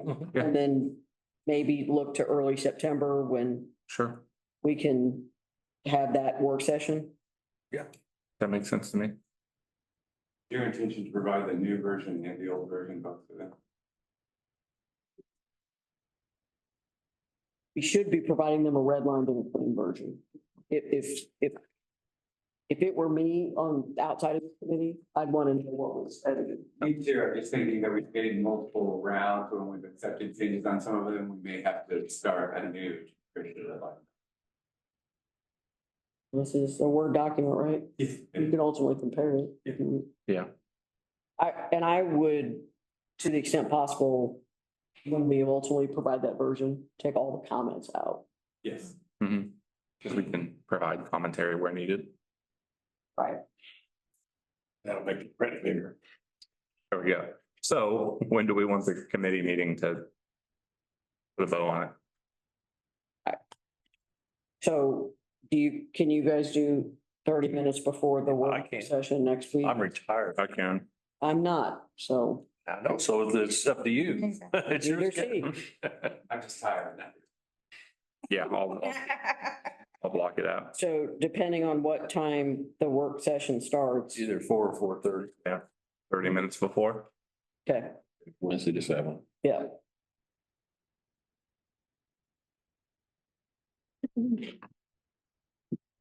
And any additional comments, edits, comments, et cetera, on 15, 16, and 17 are to be delivered to Rob by Friday at noon. Mhm. Does that count my rework of a couple of those things we talked about today? I would. I mean, I have worked very diligently on this document. I think you would agree. So I will try my best. I can't promise that. No real authority over you anyway. I feel like you do though. I mean, that's where I'm at. I'm sorry, Bill, but I feel like obviously de facto general manager in this room. I'm Jerry, darn it. Well, Rob trying to move everybody out of the way. Okay, So the 7th meeting.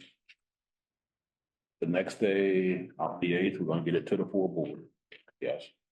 I think maybe we'll try by that Friday. By that- Like Probably yeah. by Friday, give them Yeah. almost 2 weeks to review it. Mhm. Okay, and then we're gonna meet on the 21st.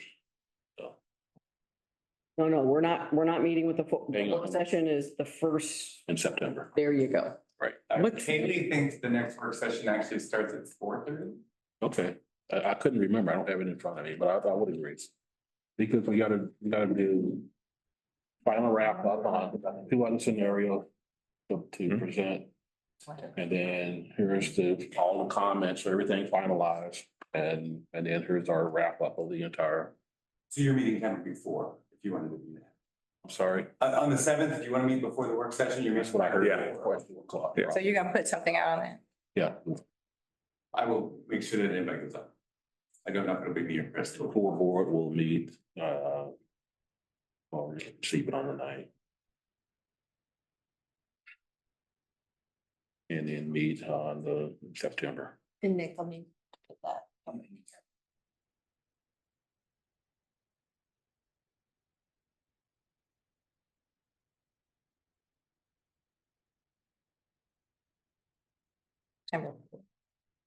Yeah, and then also second regular session in September to approve. So the first meeting, if we can get it to, get that in the first meeting, the work session to review. Then based on how we've always done, give them time to digest it for two weeks and then we'll, that's for approval. Feel good. I don't even know what you just said. I'm sure it's fine. Okay. We're getting closer. You guys are, I'm past my time with BPU today, so I gotta go. Work session with the board to present on the fourth, right, September. And somebody send out an email to this effect. And on the- Yeah. Schedule looks, please. That's the idea. Yeah. Thank you. Are we ready to? Ready to, Meeting to adjourn, move to adjourn. second. Roll call, Groneman, Aye. Mulvaney Henry, Aye. Parker. Aye. That motion carries. This meeting is adjourned.